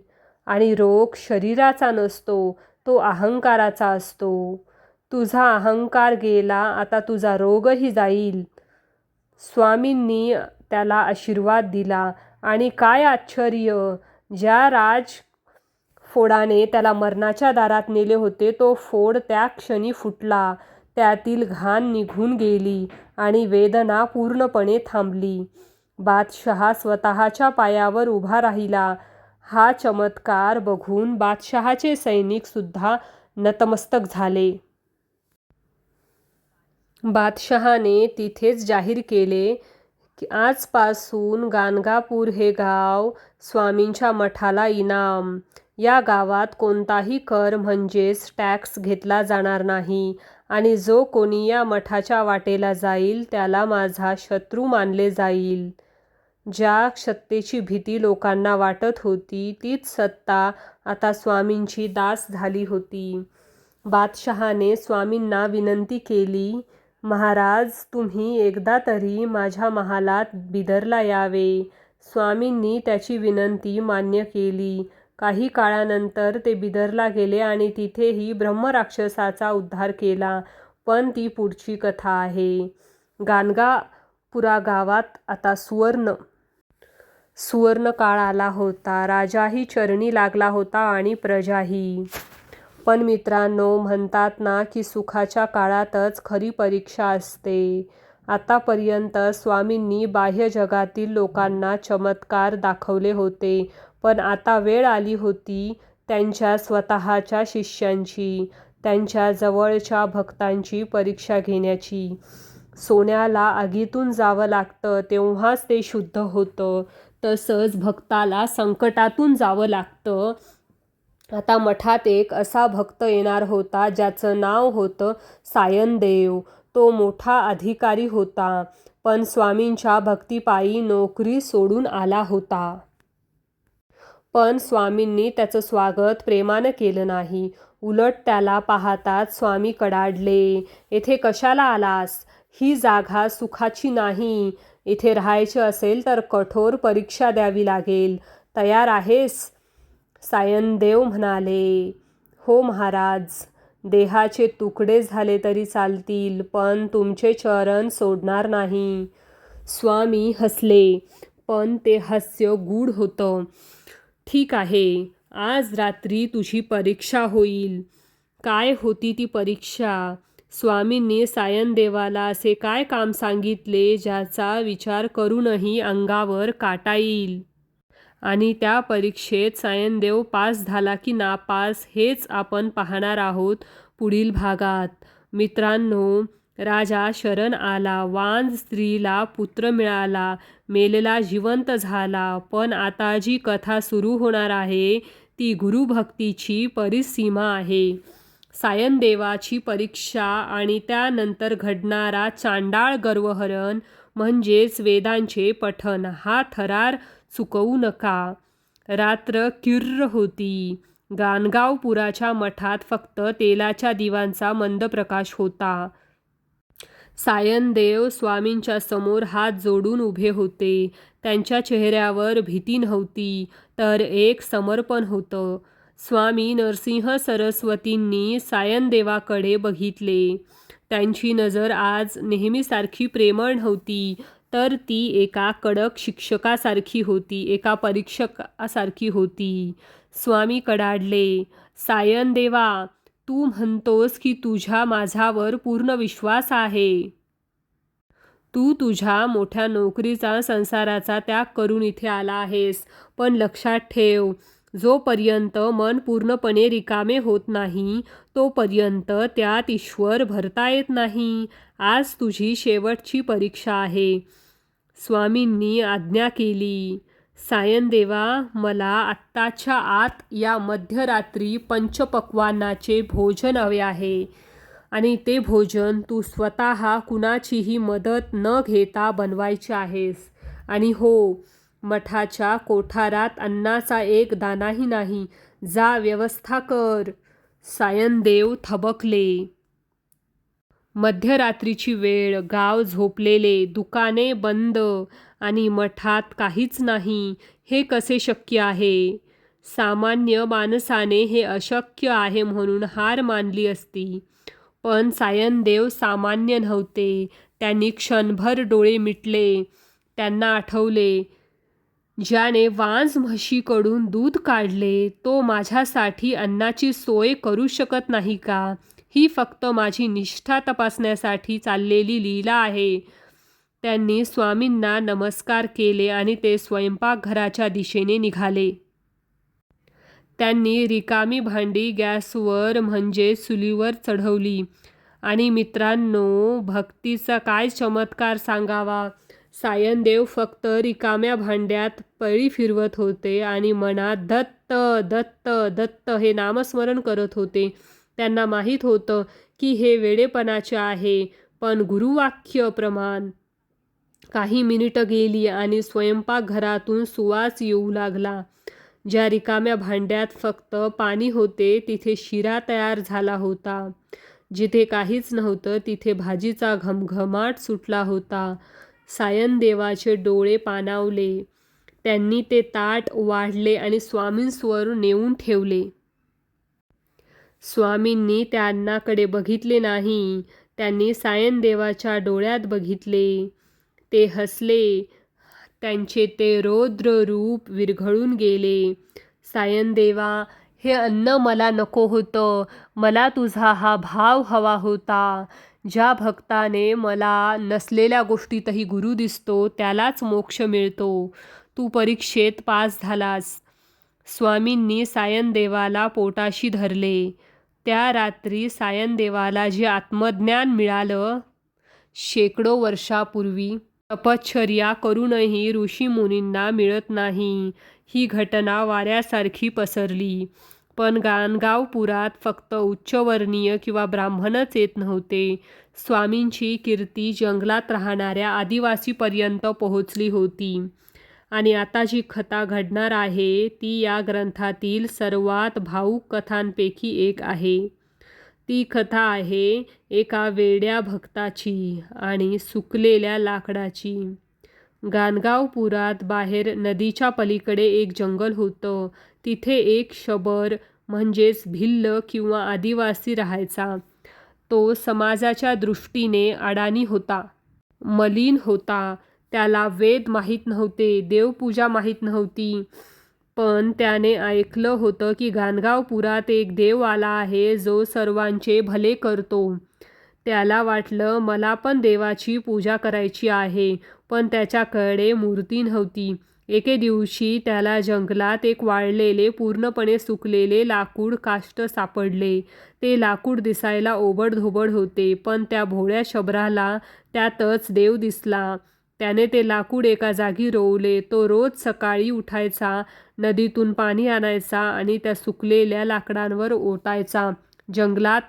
जंगलातील फुले वाहायचा आणि तासनतास हात जोडून उभा राहायचा. हे देवा, तू यात आहेस ना? मला दर्शन दे. जाणारे येणारे लोक अरे वेड्या, हे लाकूड आहे, ते पण सुकलेले. हे कधी देव होते का? दगडाची मूर्ती असते, लाकडाची नाही. आणि तू तर शूद्र आहेस. तुझी पूजा देव स्वीकारणार नाही. लोक त्याला दगड मारायचे, हसायचे. पण शबराचा नियम तुटला नाही. माझा भाव खरा असेल तर या लाकडातही जीव येईल. ही गोष्ट स्वामींपर्यंत पोहोचली. एके दिवशी स्वामी आपल्या शिष्यांसह त्याच रस्त्याने निघाले होते. त्यांनी बघितले, भर उन्हात तो शबर त्या वाळलेल्या लाकडाला पाणी घालत होता आणि त्याच्या डोळ्यातून अश्रू वाहत होते. शिष्य म्हणाले, महाराज, बघा हा वेडा माणूस. किती समजावले तरी ऐकत नाही. स्वामी तिथे थांबले.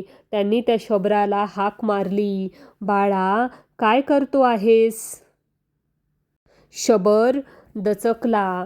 त्याने मागे वळून पाहिले. तेजस्वी स्वामींना बघून तो घाबरला. त्याला वाटले, हे पण मला मारायला आले आहेत. तो म्हणाला, महाराज, मी पूजा करतोय. लोक म्हणतात मी वेडा आहे, पण मला सांगा, देव लाकडात नसतो का? स्वामी त्याच्या जवळ गेले. त्यांनी त्या सुकलेल्या निर्जीव लाकडाकडे पाहिले आणि मग त्या शबराच्या ओल्या डोळ्यांकडे. स्वामींचा आवाज भरून आला. ते म्हणाले, बाळा, लोक मूर्तीमध्ये देव शोधतात, पण तू तर निर्जीव वस्तूत प्राण शोधत आहेस. तुझी भक्ती त्या विद्वानांपेक्षा 1000 पटीने श्रेष्ठ आहे.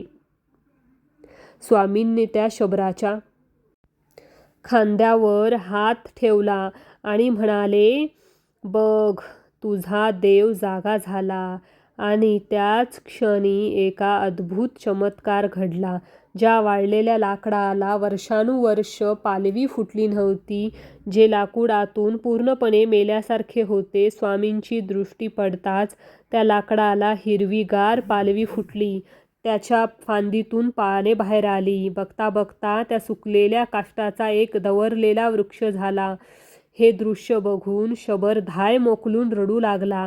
तो स्वामींच्या पायावर पडला. देवा, तू आलास, तू आलास. स्वामींनी त्याला उचलले. बाळा, हा वृक्ष तुझ्या भक्तीची साक्ष आहे. जोपर्यंत ही सृष्टी आहे तोपर्यंत लोक सांगतील की एका शबराच्या भक्तीने वाळलेले लाकूड हिरवे केले. हा चमत्कार बघून सोबत असलेल्या शिष्यांचे आणि निंदकांचे डोळे उघडले. त्यांना समजले की देवाला संस्कृत मंत्र नाही, तर फक्त हृदयाची हाक समजते. दिवस सरत होते. गाणगापुरात आता आनंदाने वाहून निघाले. पण स्वामींच्या मनात मात्र वेगळेच विचार सुरू होते. त्यांना दिसत होते की कलियुग वेगाने पुढे येत आहे.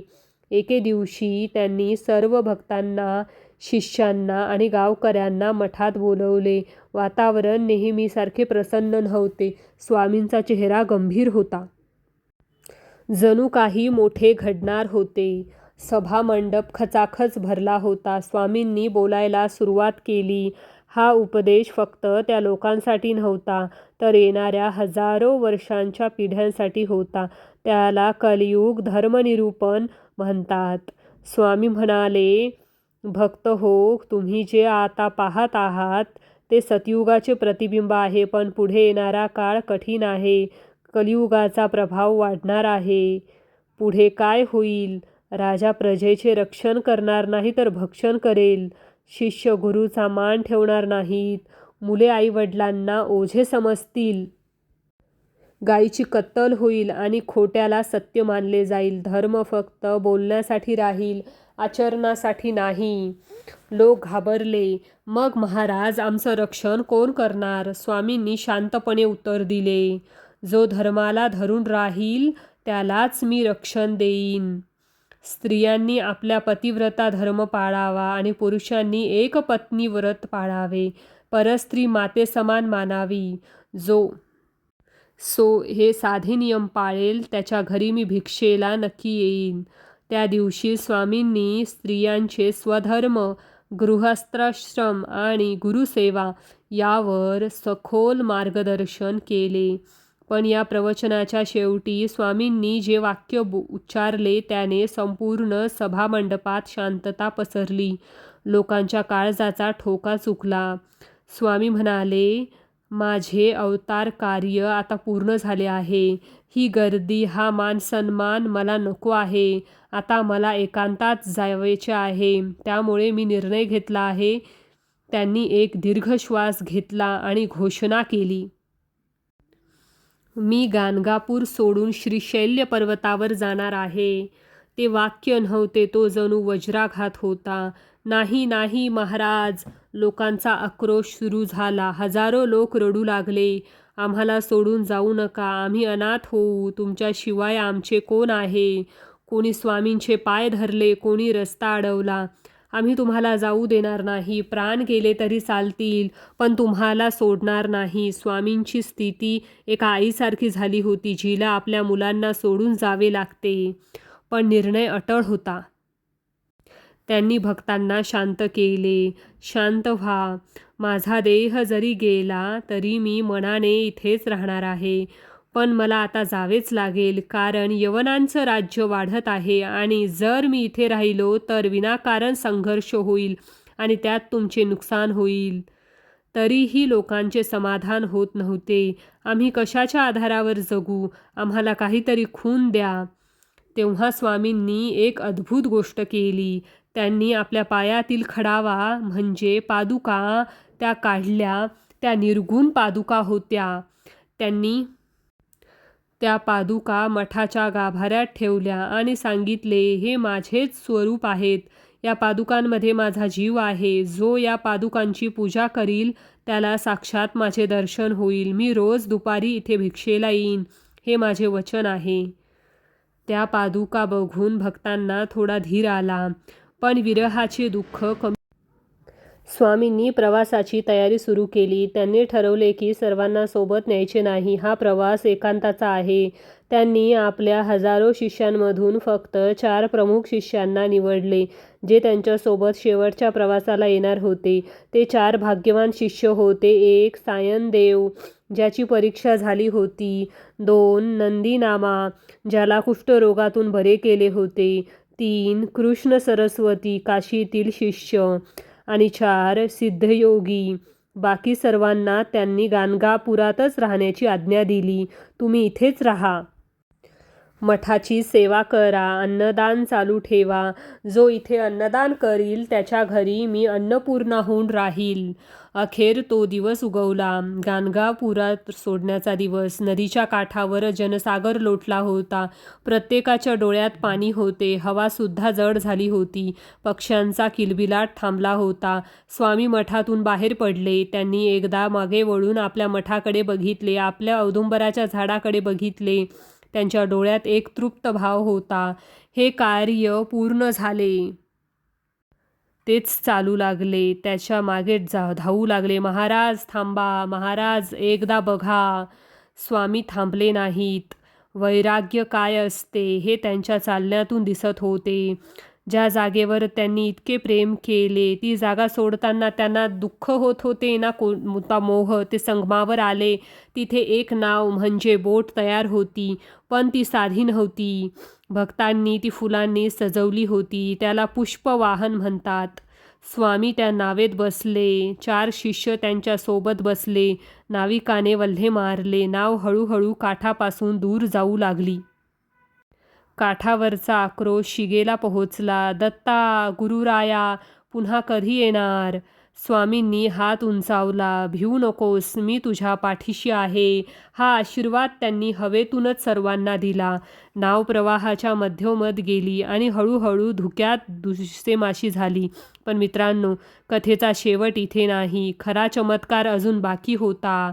स्वामींनी जाताना सांगितले होते की मी गेल्यावर तुम्हाला एक खून मिळेल. ती खून काय असणार होती?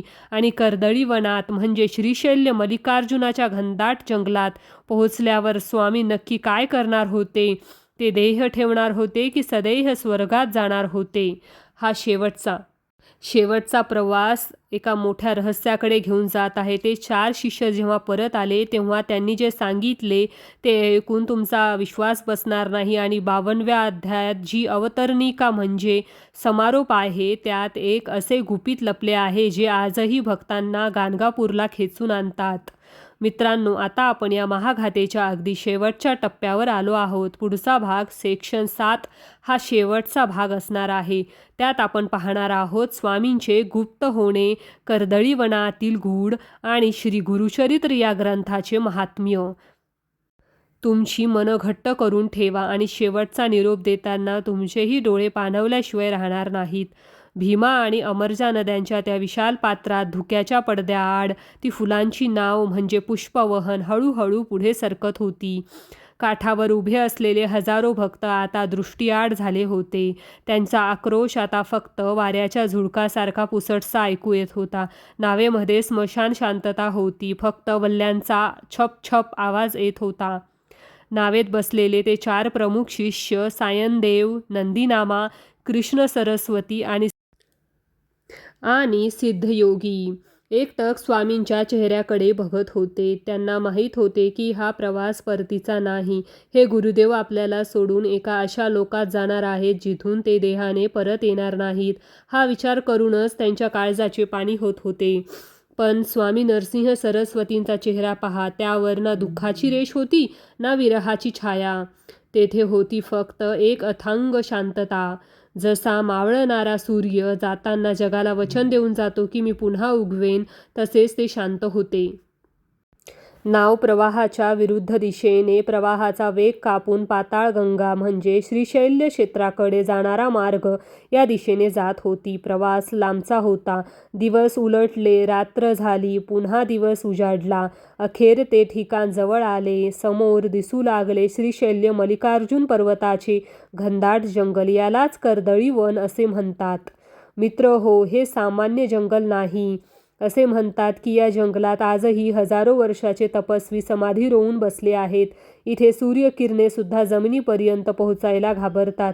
हिंस्त्र श्वापदे, विषारी नाग आणि गूढ शक्तींचा हा वास आहे. सामान्य माणूस इथे पाऊल टाकायला धजावत नाही. पण स्वामी त्या जंगलाकडे बघून असे हसले जसा एखादा माणूस आपल्या घरी परत आल्यावर हसतो. नाव काठाला लागली. स्वामी खाली उतरले. चारही शिष्य त्यांच्या मागे उतरले. स्वामींनी तिथेच त्या शिष्यांना थांबवले. त्यांनी हात उंचावला. बाळांनो, बस.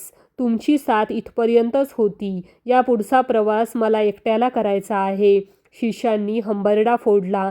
ते स्वामींच्या पायावर कोसळले. सायनदेव रडत म्हणाला, गुरुदेव, आम्हाला असे वाऱ्यावर सोडून कुठे चालला आहात? आम्ही तुमच्याशिवाय कसे जगू? या घनदाट जंगलात तुम्ही एकटे कसे जाणार? आम्हाला सोबत न्या.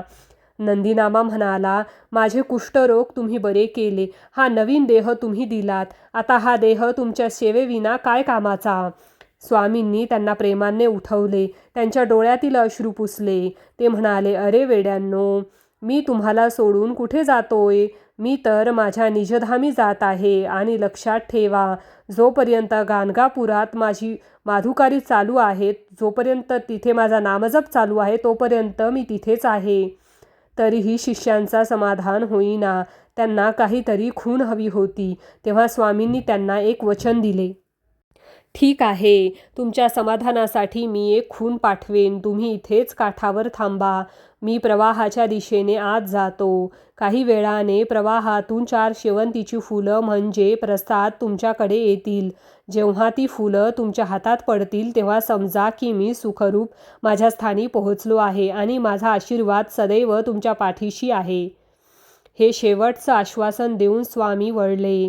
त्यांनी भगवे वस्त्र सावरले, हातात दंड कमंडलू घेतले आणि त्या घनदाट भयावह कर्दळी वनाच्या दिशेने पाऊल टाकले. ते 4 शिष्य श्वास रोखून बघत होते. समोर हिरवेघर गडद जंगल होते. स्वामींची किती तेजस्वी आकृती हळूहळू झाडांच्या गर्दीत मिसळायला लागली. पहिले पाऊल, दुसरे पाऊल ते चालत होते जणू हवा चालते. त्यांच्या पायांचा आवाजही येत नव्हता. काही क्षण ते दिसले आणि मग एका वळणावर ते झाडांच्या आडून नाहीसे झाले. गुरुदेव! सायनदेवाच्या तोंडातून एक अस्फुट हाक बाहेर पडली. तिथे फक्त जंगल होते. वारा घोंगावत होता. नदी वाहत होती, पण स्वामी नव्हते. जगाचा पोशिंदा, दत्तांचा अवतार, ज्याने हजारो लोकांचे दुःख दूर केले, तो आज स्वतःला या जगापासून दूर घेऊन गेला होता. त्या शिष्यांना वाटले की आपले हृदय आता बंद पडेल. ती वेदना असह्य होत होती. ते 4ही शिष्य तेथेच नदीच्या काठावर दगडासारखे बसून राहिले. डोळे पाण्याकडे लागले होते. फुले येतील का, की हे शेवटचे दर्शन होते? 1 तास गेला. 2 तास गेले. पाणी वाहत होते, पण फुले दिसत नव्हती. शिष्यांच्या मनात शंका येऊ लागली. स्वामींनी आपल्याला विसरले तर नाहीत ना? आणि अचानक नदीच्या निळ्याशार पाण्यावर लांबून काहीतरी तरंगताना दिसले. सोनेरी रंगाची चमक. ते जवळ आले आणि शिष्यांचा आनंद गगनात मावेनासा झाला. ती खरोखरच 4 टवटवीत शेवंतीची फुले होती. प्रवाहाच्या विरुद्ध दिशेने, म्हणजे काही खतानुसार प्रवाहातून त्याबरोबर त्या 4 शिष्यांच्या दिशेने येत होते. जणू स्वामींनी स्वतः आपल्या हाताने त्या पाठवल्या होत्या. त्या फुलांनी काठाला स्पर्श केला. शिष्यांनी त्या फुलांवर झडप नाही घातली, तर थरथरत्या हाताने त्यांना उचलून डोक्याला लावले. त्या फुलांना आजही तोच सुगंध होता जो स्वामींच्या अंगाला यायचा. त्या क्षणी त्यांना खात्री पटली की स्वामी गेले नाहीत, ते अमर आहेत. त्यांनी फक्त देह लपवला आहे, पण चैतन्य रूपाने ते आपल्या सोबत आहेत. त्या 4 फुलांचा प्रसाद घेऊन शिष्य गाणगापूरला परतले. त्यांनी गावकऱ्यांना सांगितले, रडू नका, स्वामींनी प्रसाद पाठवला आहे. ते कर्दळी वनात गुप्त रूपाने तपश्चर्येला बसले आहेत आणि त्यांनी वचन दिले आहे की ते रोज दुपारी गाणगापुरात भिक्षेला येतील. आणि मित्रांनो, ती परंपरा आजही चालू आहे. आजही गाणगापुरात दुपारची आरती झाल्यावर लोक भिक्षा मागतात आणि वाढतात. लोकांची श्रद्धा आहे की या भिक्षेच्या रूपात खुद्द दत्त महाराज येतात. इथे 51 अध्याय संपतात. आता येतो शेवटचा 52वा अध्याय, ज्याला अवतरणिका म्हणतात. आपण पुन्हा तेथे जातो जिथे ही कथा सुरू झाली होती, भीमा अमरजा संगमावर, जिथे नामधारक नावाचा भक्त सिद्धमुनींकडून ही कथा ऐकत होता. सिद्धमुनींनी आपला शब्द थांबवला.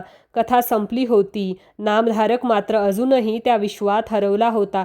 त्याचे डोळे मिटलेले होते, गालावरून अश्रू वाहत होते. त्याला वाटत होते की आपण स्वतः नरसिंह सरस्वतीच्या काळात जाऊन आलो आहोत. तो भानावर आला आणि त्याने सिद्धमुनींचे पाय घट्ट पकडले. महाराज, तुम्ही मला काय दिले हे मी शब्दात सांगू शकत नाही. माझे दारिद्र्य, माझी चिंता, माझे दुःख, सगळे काही या कथेच्या प्रवाहात वाहून गेले. मला आता कशाचीही भीती वाटत नाही. मला साक्षात दत्त दर्शन घडले. सिद्धमुनी हसले. त्यांनी नामधारकाला उठवले. बाळा, ही फक्त एक कथा नाही, हा वेद आहे. याला श्री गुरुचरित्र म्हणतात. हे 52 अध्याय म्हणजे 52 आठवड्यांचा म्हणजे वर्षाचा मार्ग आहे. जो कोणी या ग्रंथाचा आश्रय घेईल त्याला कलियुगातील कोणतेही संकट स्पर्श करू शकणार नाही.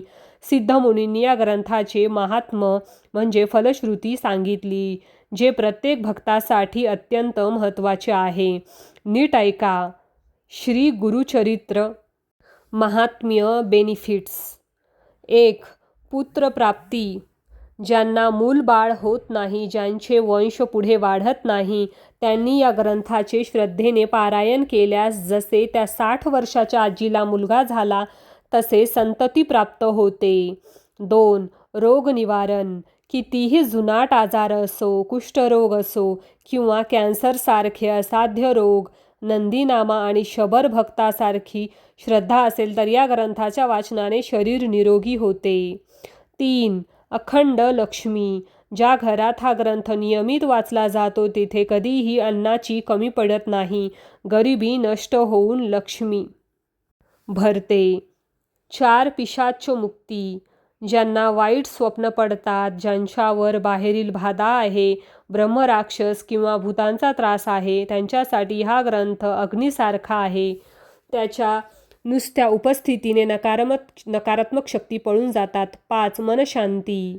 आणि सर्वात महत्त्वाचे म्हणजे या धावपळीच्या जगात ज्याला मनशांती हवी आहे त्यांनी गुरुचरित्राची काही पाने रोज वाचावीत. पारायण नियम.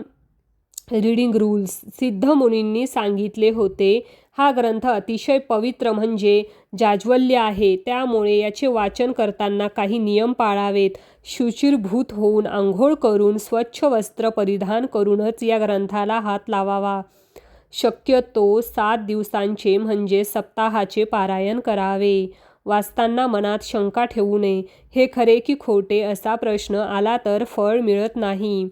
वाचन पूर्ण झाल्यावर यथाशक्ती अन्नदान करावे आणि दाम्पत्याला म्हणजे जोडप्याला भोजन द्यावे. नामधारकाने हे सर्व नियम डोक्यात साठवून ठेवले होते. आता नामधारक राहिला नव्हता, तो सिद्ध झाला होता. तो सिद्धमुनींना वंदन करून आपल्या घरी परतला. पण जाताना तो एकटा नव्हता. त्याच्या हृदयात साक्षात दत्तगुरू विराजमान होते. मित्रांनो, श्री गुरुचरित्र ही कथा इथेच संपते, पण अनुभव इथे संपत नाही. तुम्ही म्हणाल, स्वामी कर्दळी वनात गेले, मग पुढे काय झाले? तर विश्वास ठेवा, ते गेले नाहीत. कधी अक्कलकोटचे श्री स्वामी समर्थ म्हणून, तर कधी शिर्डीचे साईबाबा म्हणून तेच दत्त चैतन्य रूप बदलून भक्तांच्या कल्याणासाठी पुन्हा पुन्हा येत राहिले. गुरुचरित्र हे संपणारं पुस्तक नाही, तर एक निरंतर चालणारी गुरुपरंपरा आहे. आज 52 अध्यायांच्या या प्रवासात आपण जे काही ऐकलं, श्रीपादांचा बालहट्ट असो, नरहरीचे मौन असो किंवा वांजरी म्हशीचे दूध असो, यातील प्रत्येक चमत्कार आपल्याला हेच सांगतो की अशक्यही शक्य करतील स्वामी. फक्त गरज आहे ती एका हाकेची. जसे त्या नामधारकाची हाक ऐकली तशी तुमचीही हाक ते नक्कीच ऐकतील. जर तुमच्या जीवनात काही संकट असेल, काही मार्ग सापडत नसेल, तर एकदा डोळे मिटा, गाणगापुराचे स्मरण करा आणि मनापासून म्हणा, दिगंबरा दिगंबरा श्रीपाद वल्लभ दिगंबरा. बघा, तुम्हाला उत्तराची वाट बघावी लागणार नाही. उत्तर तुमच्या समोर असेल. तर मित्रांनो, 52 अध्यायांचा हा महाप्रचंड प्रवास आज इथे पूर्ण होत आहे. ही दिव्य कथा तुम्हाला कशी वाटली, हा अनुभव तुम्हाला कसा वाटला, हे मला कमेंट करून नक्की सांगा. तुमच्या मनातील भावना, तुमचे अनुभव कमेंटमध्ये मांडा. हा व्हिडिओ, ही कथा तयार करण्यासाठी खूप मेहनत आणि खूप अभ्यास करावा लागला आहे. जर तुम्हाला ही मेहनत आवडली असेल तर या व्हिडिओला लाईक करा. आणि हो, जाताना कमेंटमध्ये जय श्री कृष्ण किंवा अवधूत चिंतन श्री गुरुदेव दत्त नक्कीच लिहा. अशाच अद्भुत, रोमांचक आणि भक्तिमय कथा ऐकण्यासाठी आपल्या चॅनलला सबस्क्राईब करा. अजिबात विसरू नका. बेल आयकॉन दाबा, म्हणजे पुढचा व्हिडिओ तुम्हाला लगेच समजेल. भेटूया लवकरच एका नवीन कथेसह, एका नवीन प्रवासात. तोपर्यंत काळजी घ्या, आनंदी राहा आणि भक्ती करत राहा. धन्यवाद. श्री गुरुदेव दत्त, श्री स्वामी समर्थ, जय जय स्वामी समर्थ. आणि जसंच या कथेत सर्वांना फळ मिळालं, तसंच आपल्यालाही फळ मिळो, हीच ईश्वरचरणी प्रार्थना.